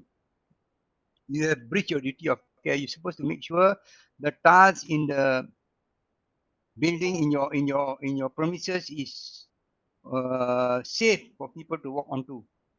General liability will be able to cover you if your customer claims for injury sustained as a result of unmaintained floor. You are self-employed IT technical technician. You go to customer side and then you drop the coffee over the computer. Now he can claim against you. Make sure you have the territorial limit anywhere in Malaysia. Then general liability can pay for it. Okay. Territory limit. This is what I talk about. If you are going out and meeting customer like an agent, make sure you have this territorial limit anywhere in Malaysia indicated in the policy. If the territorial limit is absent, do not have or not stated, then automatically go by location. So if you are going for a few places, visiting few clients and you know the address, you must submit the address to underwriter. So only that particular locations will be covered. Otherwise, make sure you put here territorial limit anywhere in Malaysia. In the absence of any specific indication, it is assumed that the activity is being carried out in the premises. If the employees are working away, then detail of the places that you are working should be given if you don't have this territorial limit. And the other one is jurisdiction. Jurisdiction is the law that will apply. And then I also stress a lot on this area just now, before the break. I say if you are a restaurant, you cannot have fire and explosion exclusion. So you say buyback. Delete it off from the exclusion list. Now, if there is a fire or there's an explosion that cause injury to third party, the policy will respond. Defective sanitary arrangement, toilet, public toilet, in your office, everybody using the toilet is excluded, cause sickness or illness to people. So defective sanitary arrangement now, you delete it off, so it covers. Loading, unloading, you are a warehouse, you are transportation company, you may want to delete loading and unloading. You are not worried about the items that are loaded. You are worried about third party liability due to the item falling on properties not belonging to you. Food poisoning, restaurant. And then you have exclusion, food poisoning exclusion. You can buy back, exclude this food poisoning and drink poisoning, or by imposing a limit. Let's say your policy is 100,000, you say 20,000, smaller limit for every accident or in aggregate of 1 year. If your premises got lifts, escalator, hoist, and cranes, then you delete this off. And then partial cover, if your one is establishment at the hotel, you have small retail outlets, like 7-Eleven and other shops in the hotel, within the hotel. So it's called innkeeper's liability for this establishment. You want to cover any liability coming out from these people. As the owner of the hotel establishment, you can cover smaller amount. Professional negligence, if you want to cover advices that are not accurate, so you can buy back. All this can buy back. Normally, professional negligence will put under CGL, not under general liability. What are the information that is important? Your client's name, your client's occupation, the trade that he's doing is very important. Different trade got different exposure. Location, where is it? It's very important. The surrounding areas is very important. Any claims happen the last 3 to 5 years is very important. What is your limit that you want for accident or for 1 year? What is the limit that you want? So these are mostly the underwriting information. The underwriter, how many office did you have in Malaysia? Where your location? So these are the main areas that we look at. How to get a quote? Very easy to get quote because this is a profitable segment. But most underwriting department, they say you want to do public liability or general liability, you must also buy higher from me. So they make a condition, you must also buy other policy from me, then I can give you. You the whole account with me, I can give you. Individually, I don't want to give you. See? General liability is the most common insurance taken out by small businesses, SME, and should be able to find competitive quotes in the marketplace. It is written on a whole account basis together with other classes of business instead of standalone. How much cover do I need? Cover is not so critical. The important things about general liability is that it's very difficult to come up with the sum insured because at the time of coverage, you don't know your exposure. The exposure is only when got claims you know your exposure, unlike other products. Fire insurance, you know the building cost lah. You motor insurance, you know the car value lah. You know the stock value. But liability, you don't know because the claim is based on the court judgment. So limit of indemnity for this type of policies, just take a reasonable size. Depend on the size of your business. If the exposure is a lot around the surrounding areas, you take higher a bit.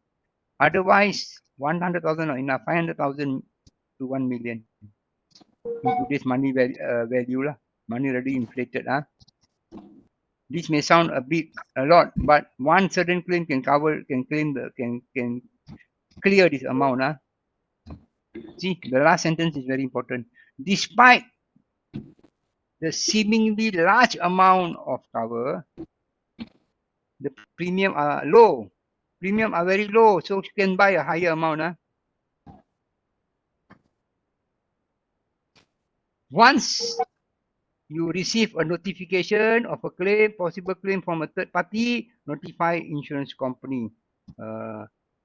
What happened to the third party, including the lawyer's letter, including any description given by the lawyer, loss of date when it happened, what happened, where it happened, location, any demand by any lawyers, any details of the policy jacket, policy wording, give all to them. Then the insurance company will start their review process. From the time you notify the insurance company until they review and decide whether there is a liability on the side of the insurer, all the cost is borne by the insurance company.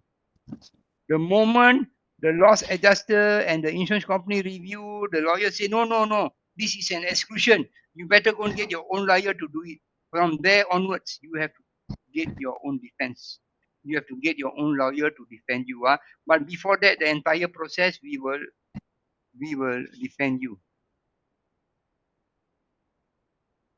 Insured shall not in any circumstances admit a claim. Don't admit you are wrong. Don't make an offer. Don't promise or payment to third party without getting consent from the insurer. Must refer to the insurer first before you decided to provide any consent. Claim from third party. Insurer must immediately forward to insurer any letter demand from the third party so that they can start their processes. If the lawyer asks you to sign any document, sign receipt of document without prejudice. That means we are not admitting anything. We're just signing, we receive the document and then submit this to the underwriter. Acknowledgement receipt of the letter and advise third party solicitor that our insurer will be notified or has been notified and will be investigating and will come back to us without prejudice, without admitting any liability.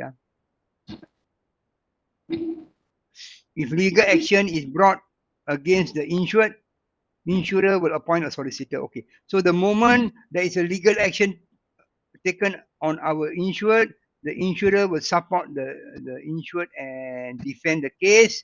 We will appoint our internal or solicitor or external solicitor to defend.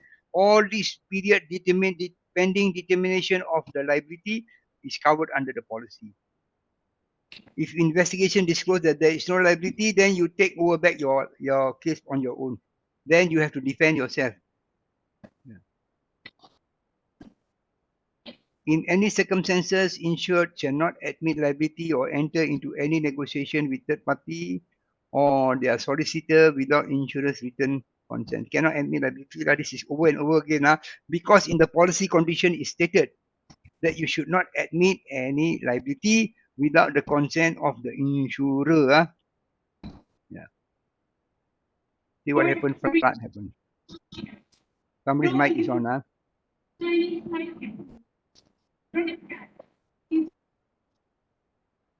Flood happened, and then all this place is all water damage.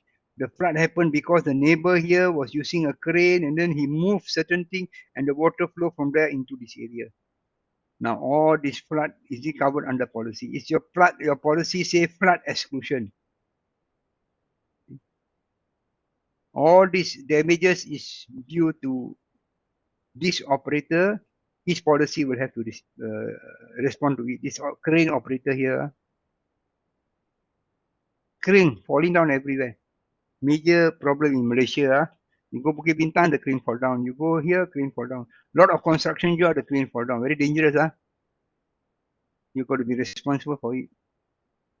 If you're doing CAR insurance, CAR part 2 cover with liability. If you're doing motor insurance, second part is covered already. Here, this might be a crane supplier. All this crane is kept in the supplier's premises. So you want to order, you want to borrow one crane, then they come and take the crane for you. While taking this crane, this thing fall down here and cause damages to the surrounding, general liability can cover this. Okay. Then the other thing that we want to clear is claims made and claim occurrence. What is the difference? Fire insurance, motor insurance, burglary insurance. When there is a claim made, that must be a policy during the period that policy will respond. That's called occurrence basis. When the claim occurred, that's where you pay the claim. The claim happened last year. Last year policy will pay for it. Will correspond with the period where you have a policy. That's called occurrence basis. But in liability, most of the policy is claim made. When you make a claim, you must have a policy. But the claim could be regarding something that was a few years ago. Few years ago, you got a different policy.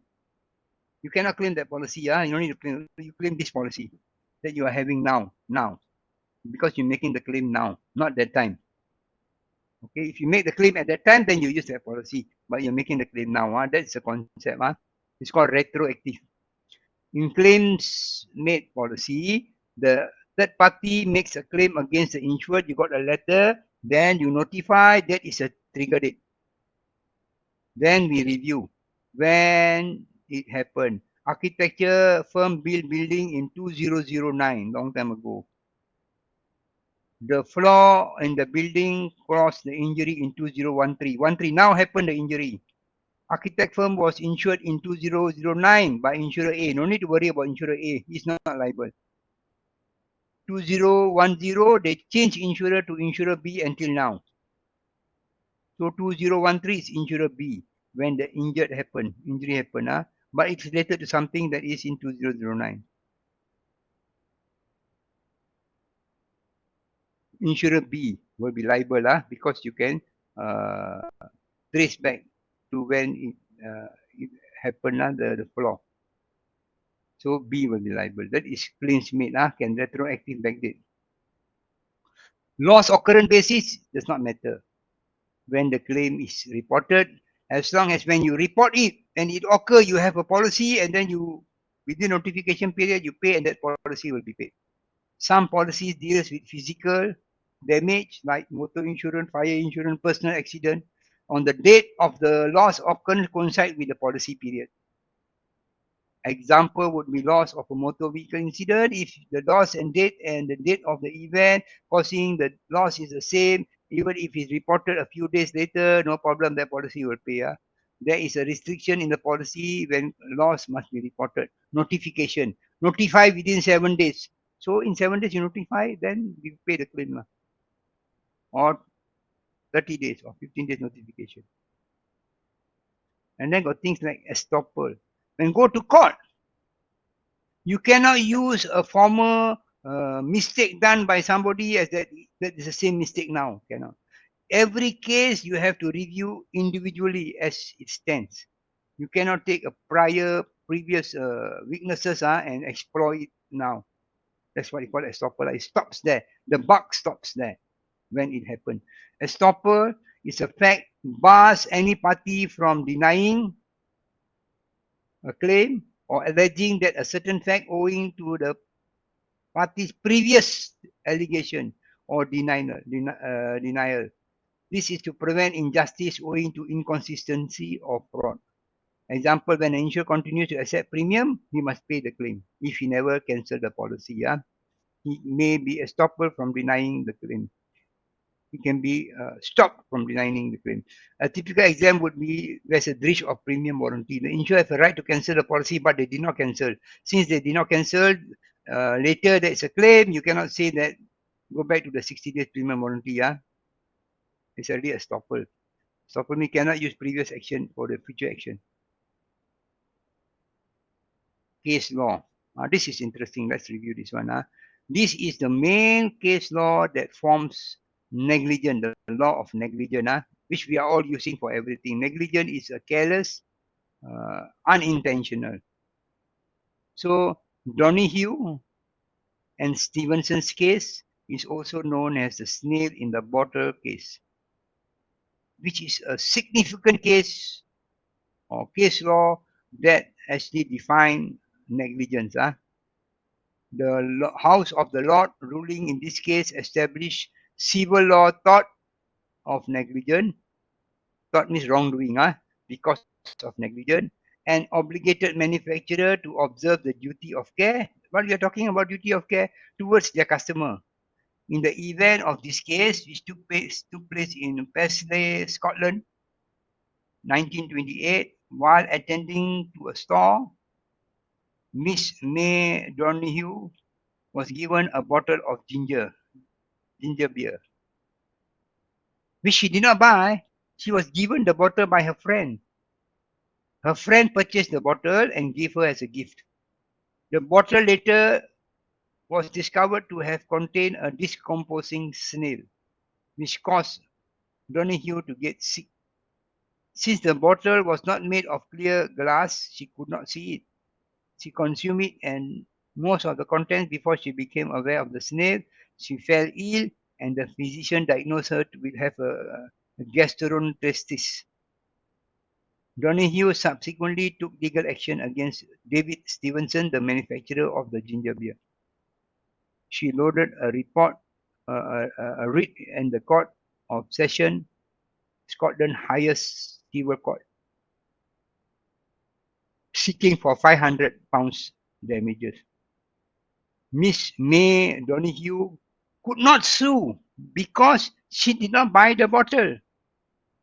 It was a gift given her from her friend, even though Stevenson breached duty of care. There was no breach of contract because a friend had purchased the drink. Instead, her lawyer claimed that Mr. Stevenson has breached the duty of care, not contract. Duty of care. Duty of contract don't have because she never buy. Duty of care to his customer and cause injury through negligence. An area of civil law at that time was not very clear, was untested. The outcome of Donahue and Stevenson's case established several legal principles, including negligence. Firstly, the House of Lords ruling affirmed that negligence is a tort. Careless is a wrongdoing. So that's what they established. A plaintiff can take civil action against a respondent if the respondent's negligence caused the plaintiff to have an injury.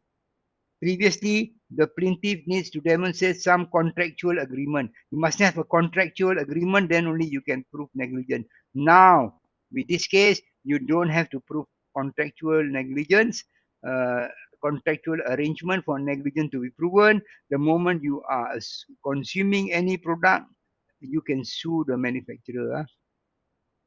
Sales of the item no need already anymore. Since Donahue had not purchased the drink, she could not have any contractual. Yet, the court judge, Lord Atkins' judgment established that Mr. Stevenson, even though there is no contract, you are still responsible for the integrity of your products. You still have a duty of care. Second one, duty of care. This case established that manufacturers have a duty of care to end users or the users of their product. Accordingly, Lord Atkins' ratio decidendi. Ratio decidendi means decision making, the rational behind his decision making. He said that a manufacturer of product which he sell to reach the ultimate consumer in the form of which it left, he have to have a duty of care. Take reasonable care that it does not harm anybody. Yeah? This precedent has evolved now and forms part of the law that protects consumer from contaminated and faulty goods. This protection began as a common law, but many have since been codified legislation such as trade practices and other legislation. Third point, neighbors principle. Thirdly, Donahue and Stevenson's case produced Lord Acton's controversial neighbors principle. That means not the person directly linked to the case, but indirectly lah, because he's a neighbor. Extend the thought to the beyond the thought sister or immediate party. Second party also is covered. This raised the question of exactly which people are affected whenever there is a negligence. In Donahue's case, she had not purchased the ginger beer but received it as a gift. She was a neighbor rather than the actual party to the contract. Lord Acton said of the principle. That means three principles he created in one case. Now. What is negligent beyond contractual? Duty of care. Everybody have a duty of care beyond your contract. And the neighbor, not immediate person affected, other person affected is also we must also take care of other person. So that is a very interesting case. That is the case that actually made the law for negligence. Okay, good. Guys, are we okay? Are we good? Reaction butter, JB0958. Anybody else? One person only okay. Other people? Other participant? Please. Any questions anybody wants to ask? Because I'm going to a new topic now. All okay, yeah? Good. So let's go on with our session. So what we have covered was public liability, where here we call it general liability. And then now on top of it, you also know what is a comprehensive general liability. And then you know the court how it handles and how to look at various issues. We move on to the next product. It's also a liability product, but this product is based on administrative duties. Just now is operational. When you have a retail outlet, operational can cause injury to people. Now we talk about decision making, administrative duties. When making decision as an officer or head of department or a director or officer of the company, if you make the wrong decision, can impact many people. And these people may want to take a case against you for their financial loss. This is what the policy is about. If we talk about condominium, it's called error and omission. Error in giving the right, making the right decision. Error in decision making. As the committee member of the JMB, condominium committee. Okay. We are going to talk about the duty of the directors. Directors basically got three important duties. One is fiduciary.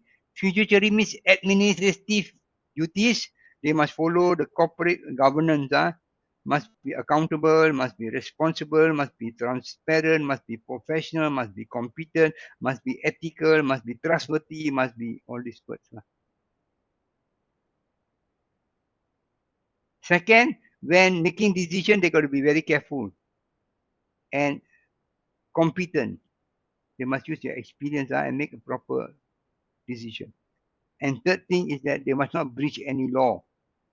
Many laws there. So law also you cannot break. The way you make a decision, the procedures also you cannot break. You must act professionally in making your administrative duty.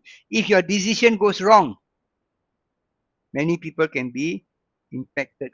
Could be the shareholder got profit loss, cannot get dividend, they come after you. The CEO will kena hantam. If the employee don't get bonus, they come after you because you make a decision, they lost money, cannot give you bonus. If the supplier cannot get their credit terms you make with them, you cannot pay them, they also make noise. If you never pay the taxes, you also going to be affected. Banegara, you never follow a regulatory framework, also you're going to be affected. Many areas you can be affected. Yeah. So we got to be very careful. So scope of the risk is advisory, competent advice. A wrongful act is the one that we're going to cover. Wrongful decision making. Why buy DNO insurance? Because under the Company Act, Section 141 and 140/2/1/2, the Company Act restrict a company from paying on behalf of their directors when the directors are found to be guilty in making any decision making. Which means company cannot use their money to pay for their negligence of their director. Director have to be 100% responsible for the action they do. Their wealth can erode.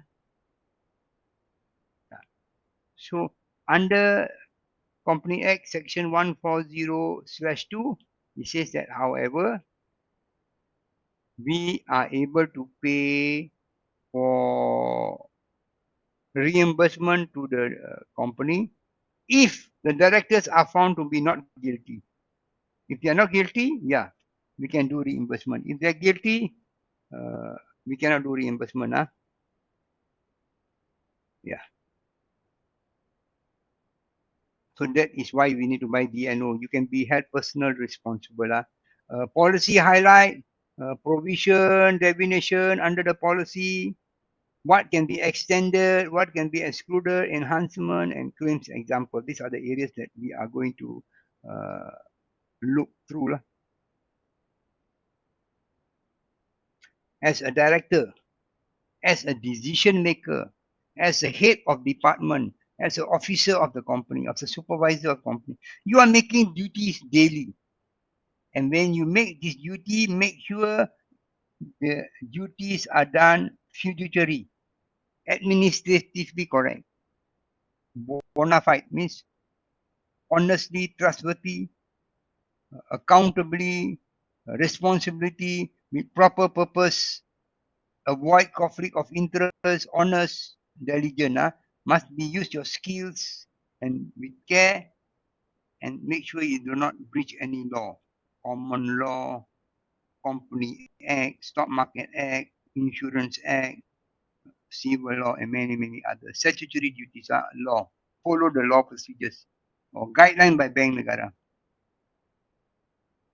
Whenever a director and officer makes a decision, it can impact stakeholders. All the black that you see is called stakeholders. Stakeholder means that anybody who has an interest on the company. Employee got interest because they want to see development, they want to see their salary go up, they want to get promotion, but you make a stupid decision or got a lot of losses, the employee is affected. Must work 10 more years extra. Liquidator and receiver, because you make a decision, we have to sell all the assets. They are the impactor. Competitor, you breach the tariff, you breach motor tariff, you breach the law, and then competitor complain, competitor is affected. All their businesses coming to you because you are using rates that are not applicable. So they can take action against you. Investors, you're not making the profit that you promised to make, investors come after you. Creditors, you owe people money, don't pay the money, they come after you. Shareholders, the owners of the company want to have dividend, this year got no dividend, they come after you. Customer come after you. Everybody come after you. These are all called stakeholders. So as an officer, director, you are exposed to very heavy duty, heavy fiduciary duties. Make sure you perform with honest and accountability. Why you need to buy? Company Act says under section 1401, the company cannot indemnify the director against his liability in respect of any negligence that he has done, wrongful act that he has done, default, breach of duty, breach of trust. He cannot use company money to pay. Section 1401. 1402 says that only exception that you can pay, the company can indemnify him for any expenses incurred in defending the proceedings in which judgment is given in his favor. That means he won the case. When he win the case, we can pay to the company all the lawyer's fee or any expenses incurred. Yeah. Personal liability, he's personally liable, can erode his personal health, personal wealth. And then you have in liability, you have insuring clause A and insuring clause B. Since the Company Act Section 1401 does not allow us to pay for the liability of the director in case he loses the case, our insurance says that we will pay for it. So clause A and clause B, two clauses under the DNO. First clause is clause A, we will pay back to the director.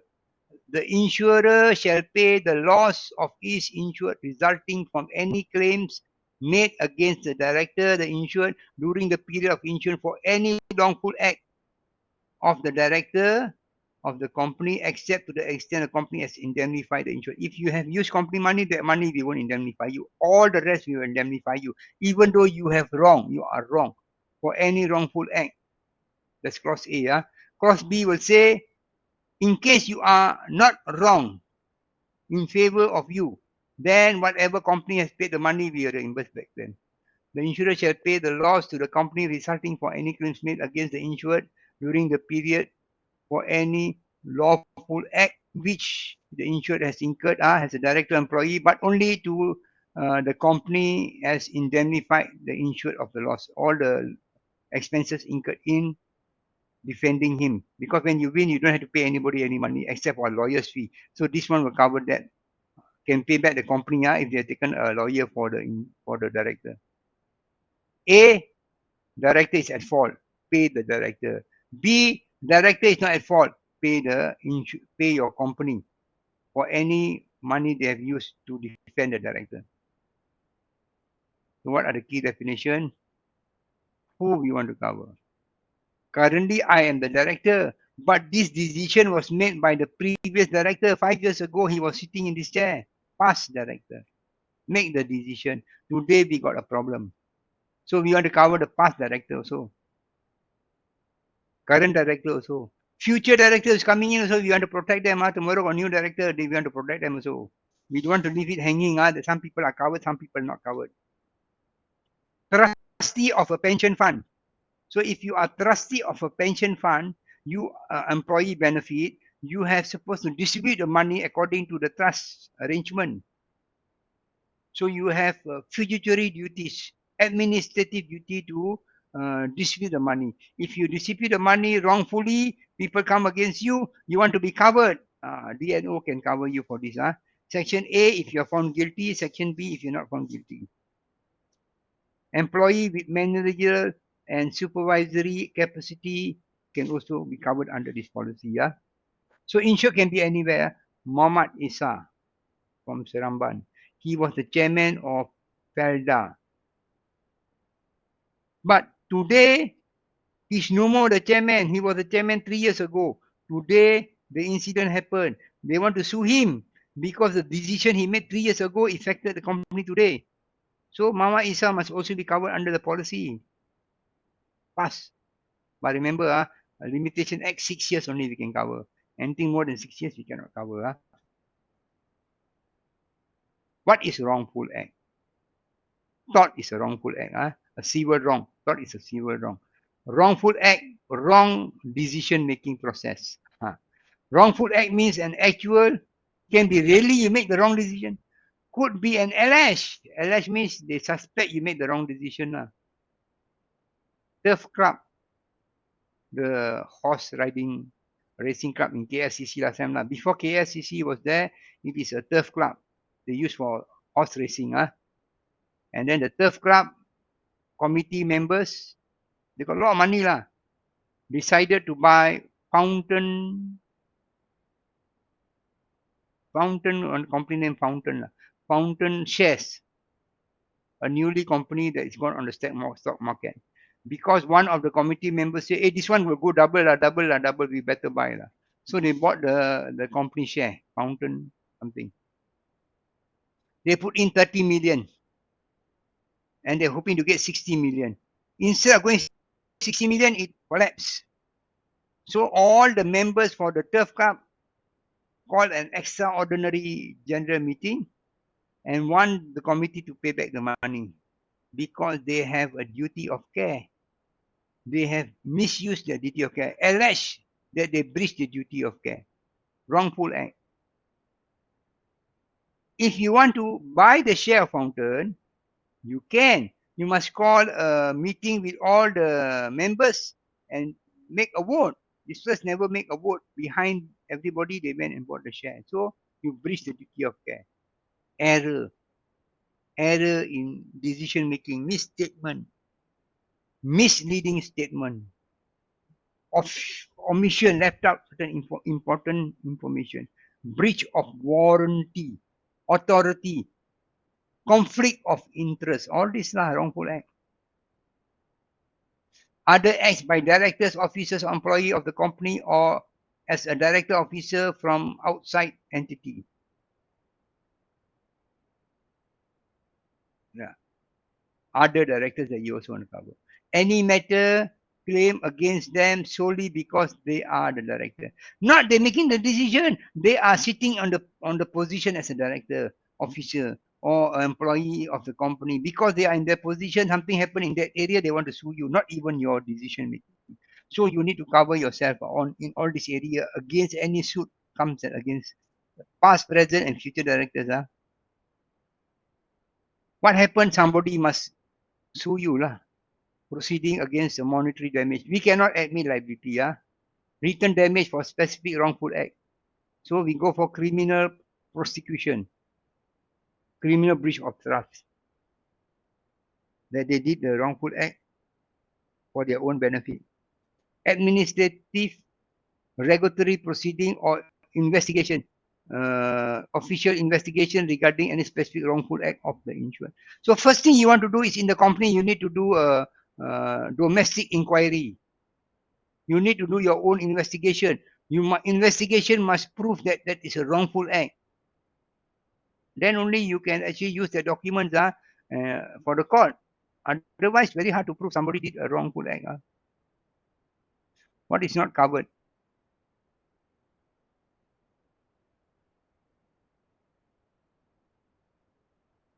Dishonesty, because we are covering wrongful act, negligent, omission. It is a carelessness and not with intent. Here is the intention is to fraud. Anything that is found to be fraudulent, dishonesty, of course, we are not going to pay the claim.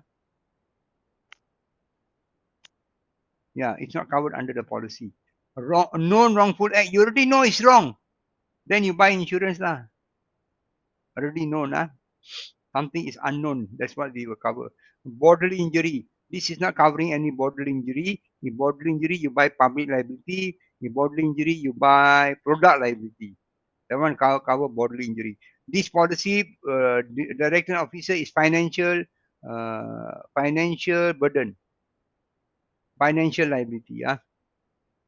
Professional indemnity also is same. Uh, Financial liability. So sometimes they put in financial services also. Sometimes it's exclusion. So you want to include, you can modify the policy to include. Any major shareholder holding 15% above, we cannot cover them. Exclusion. Why? Because when they go to the board meeting, they are the major shareholder. They got 50%. They will force people to do things that is not aligned to corporate. They force people to do things for their own benefit. So a lot of wrongful act can happen. You never evaluate the project properly. You assign the project to your own family. All these things you happen. Major shareholder. And then people get lost. They want to sue you for your fiduciary duties, your administrative duties. And then you need to be protected. And if you have more than 15% share, the policy will not cover you.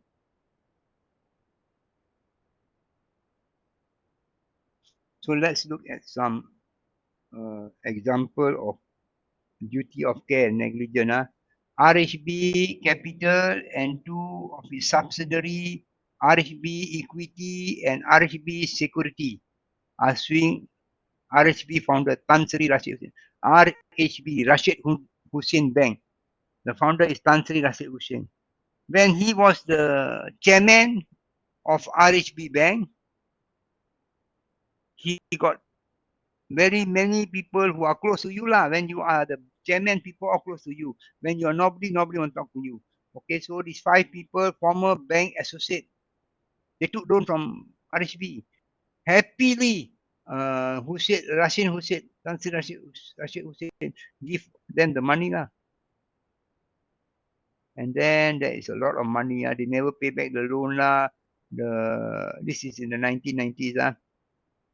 Grant them huge loans. The plaintiff, RHB Equities and RHB Security, now want to recover back the money, because Rashid Hussain is no more in the bank. So they want to recover back the money. They say that they never pay back the principal amount, 500 million. Now with the interest add become 1.42 billion. They're suing Rashid Hussain. They're suing all the 5 people. They say, Rashid Hussain, you never did any due diligence. Rashid Hussain, you never check at their creditworthiness whether they are capable to service the loan or not. You never acted correctly, wrongful act. You never follow the procedure. Breach of procedure, breach of duty of care. That's what they say. Allege. Allege means not sure lah. If they are sure, they show documents all, then it's actual. So they use the word actual. Now they use allege. Allege sometimes go to court. The person win, nothing lah. Must prove him to be wrong.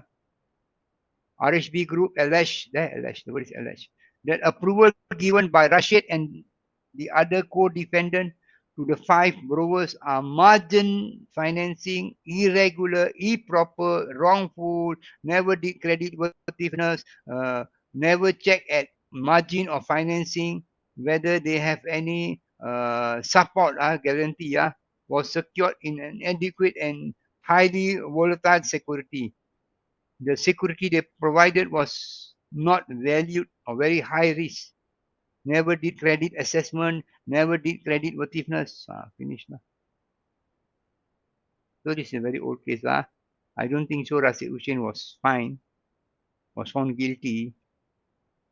So he was alleged. So now he was not guilty. If Rashid Hussain have a policy today, and today the judge make a decision, so Rashid Hussain is found to be not guilty. The insurance policy will pay using clause B. Clause B will pay back to Rashid Hussain's company, pay back the company for all the expenses incurred in defending Rashid Hussain who won the case. If Rashid Hussain lost the case, then we'll use clause A. Because you cannot use company money to pay off Rashid Hussain's 1.43 billion, we have to use insurance money to pay the money, 1.43 billion. If it's covered. or whatever amount is covered lah. I don't think so you can cover 1.43 billion lah. Maybe cover a few million lah. Yeah, so that is how the DNO works. Criminal breach of trust. Sometimes you are in the management position, you are the general manager, you make decision, you give the businesses to your own self, conflict of interest, you have a criminal breach of trust. We trust you, Mr. CEO, but you disappointed us. You use your position to make yourself more wealthy. Nearly 7 years.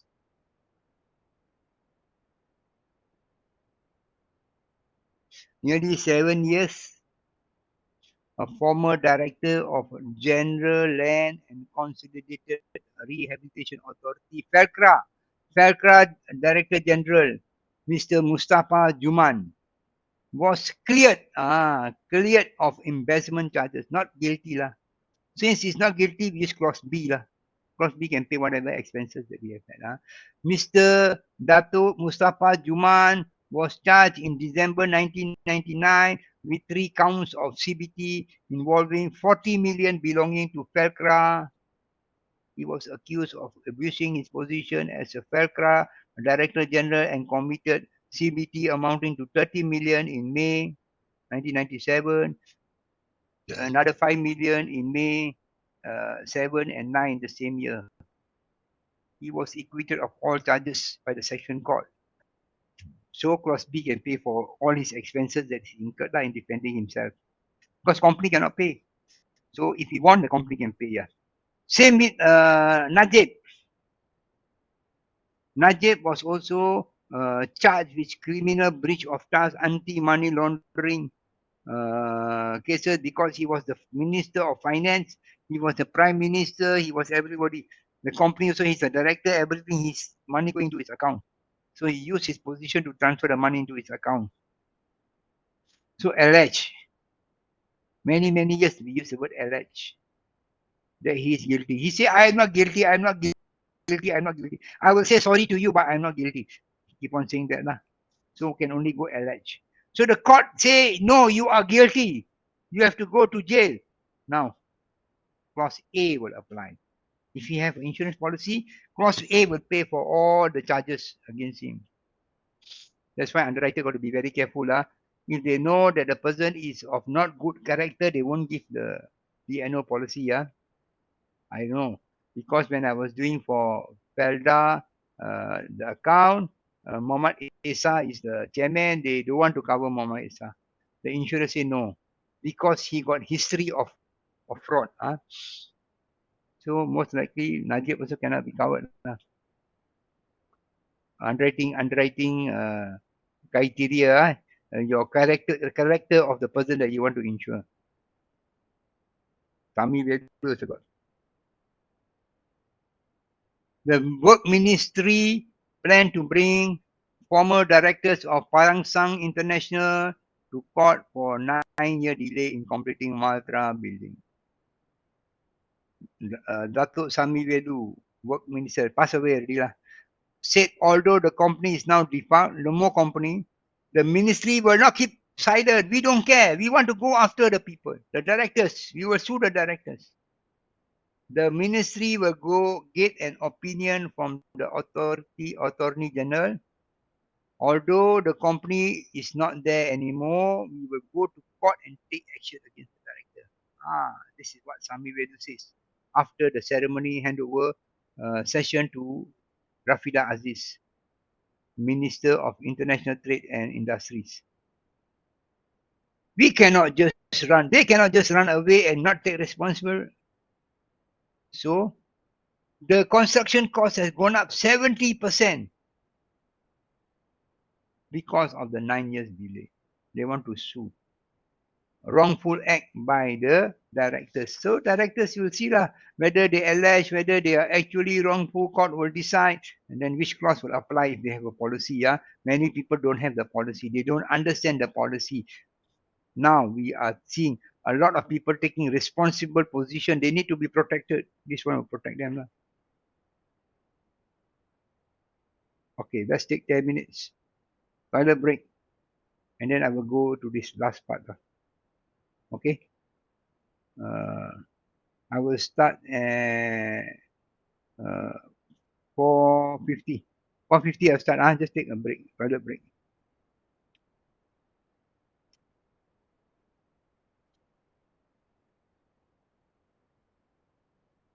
Okay.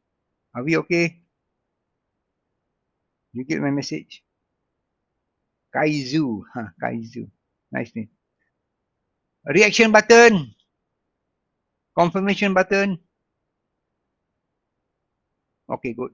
Just short break.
Defend our customer. As I said in the beginning, if it is a public, if it is a property insurance, fire insurance or motor insurance, it's very straightforward between the insured and insurer only. The insurer will defend themselves against the insured. Insured will want to claim. But here it is slightly different in the sense that it involves a third party.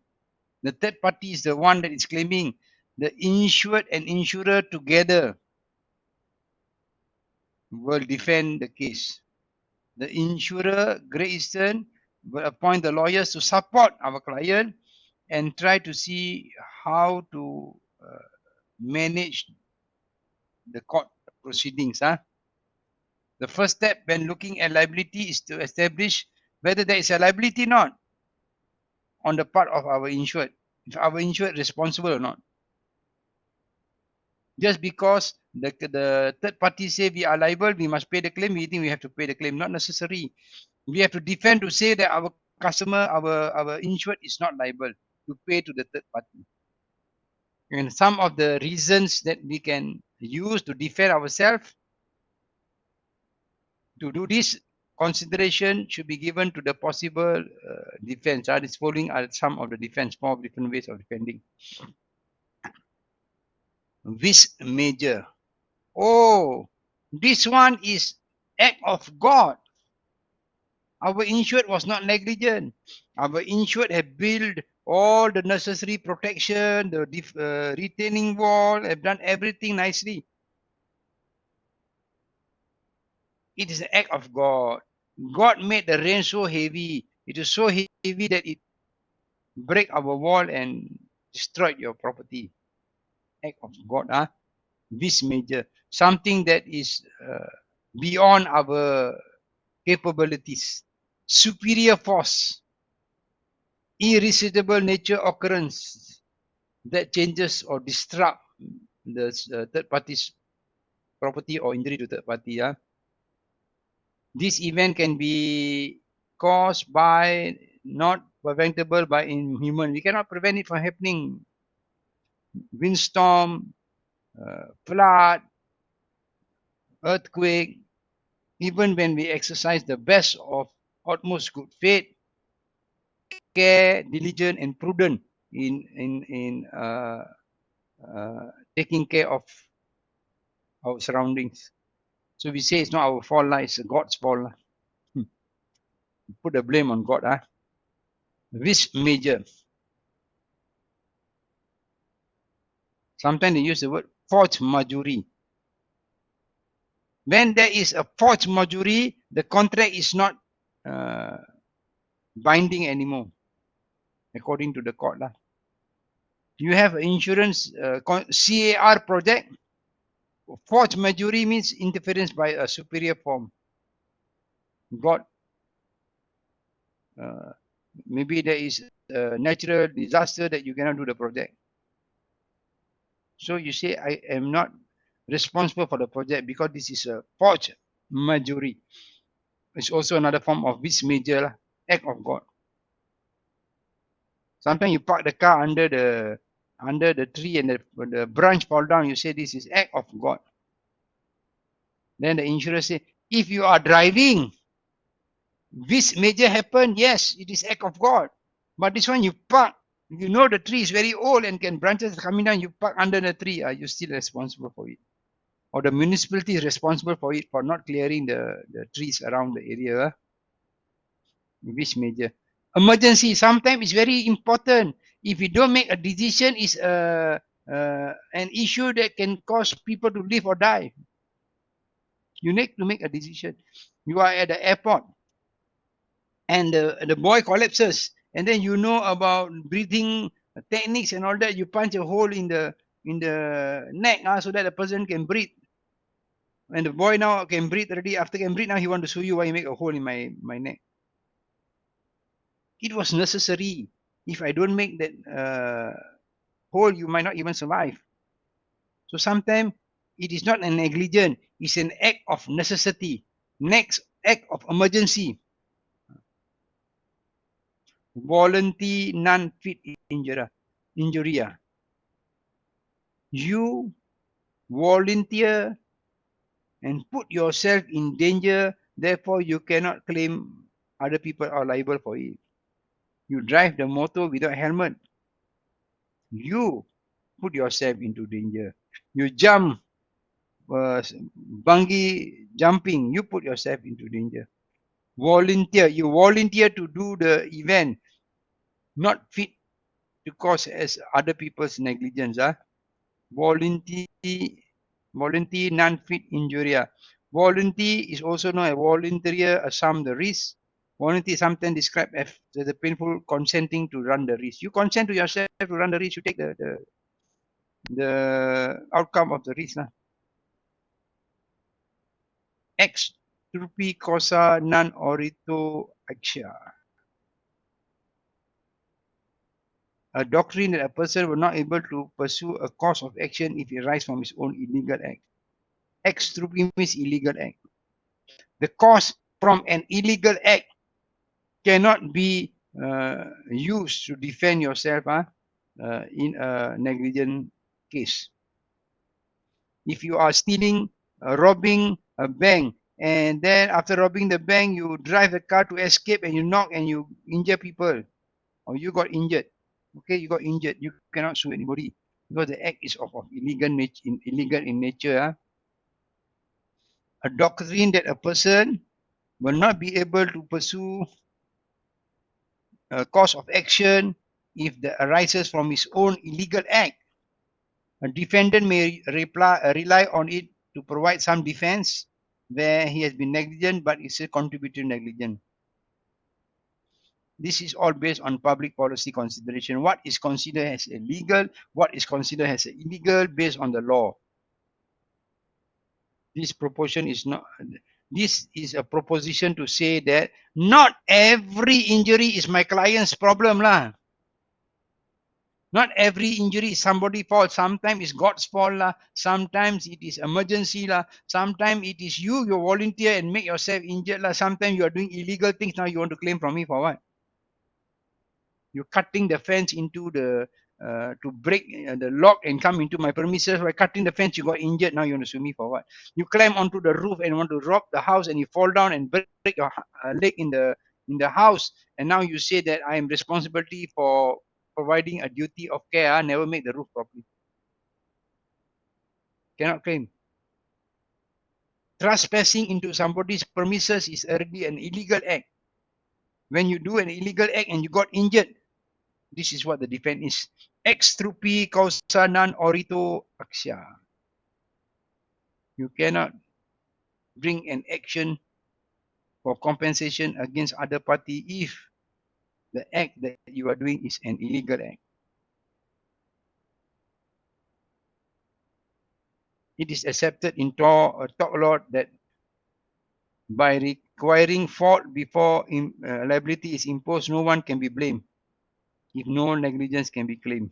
So if we can show that it is not our client's responsibility, then nothing to fight about. The defense of inevitable accident, injury, personal injury litigation is one of the posits, a non-tortious explanation of the accident, how the accident happened. It asserts that when accident is purely inevitable, emergency, you're driving that if you go straight, you will knock the front car with 5 children inside there, you turn here and you knock into the shop. It was emergency for me to turn it. It's not that I'm careless. That is fall under emergency and necessity. Which major or act of God is commonly used in contract that exclude party from liability or obligation when events are beyond their control. Or talk, it is limited to the effect. Is it a breach of your duty of care? Not, I couldn't even have a duty of care. This is beyond me. The contractual term normally used in agreement is force majeure. This is why I use the word. When it is a force majeure event, nobody can sue each other. God has taken over the position. Bigger force has caused the project to be abandoned. Bigger force has come in play. There are events due to natural causes directly, exclusively, without any major human interference. Nobody interfered. It came by itself and it caused by itself. And could not be prevented even by the best manners you want to prevent. How do you prevent a flood? If you have taken all the measures. By any amount of foresight, any amount of risk improvement measures, pains and care taken reasonably, has been expected, has been done. You have done whatever a reasonable person are supposed to do.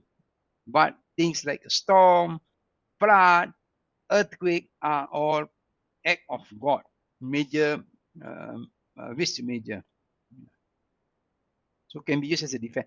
Doesn't mean that you use as a defense means you're going to win the case. This is just to provide an avenue for us to defend. At the end of the day, the judge will decide whether it is binding, can be used, or cannot be used in the court. Emergency, necessity. In certain situation, a person action should not be considered negligent because he acted quickly in an attempt to prevent dangerous occurrence. He's not negligent. He act quickly so that he prevent a negligence from happening. The standard of care on which the defendant will be judged takes into account that a reasonable person would have done in a similar situation. So in the duty of care, what would a normal person do? That's all. For example, a man smashes the windscreen of a vehicle in order to save a toddler trapped in the car from dying because of his stroke. You have to do it. The damage to the vehicle, you cannot say the person caused damage to my vehicle, I want to claim against him. He is negligent and he's not negligent. It's a necessity. Okay. So you're trying to defend.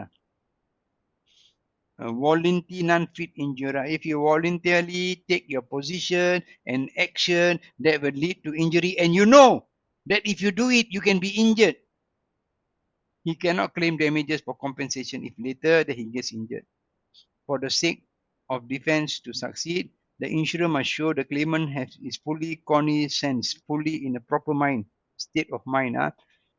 He knows the risk involved and he voluntarily accepted the risk, and that the risk to which he consented was one of that materialized and happened. For example, someone racing in a motorcycle without helmet, when suffer a head injury, cannot defend themselves. We will use that as a defense of a contributory negligence. Insurer can use this as a defense. He knows about the importance of a helmet and he never used the helmet. Therefore, he put himself in the endangered position. Therefore, he is responsible for it.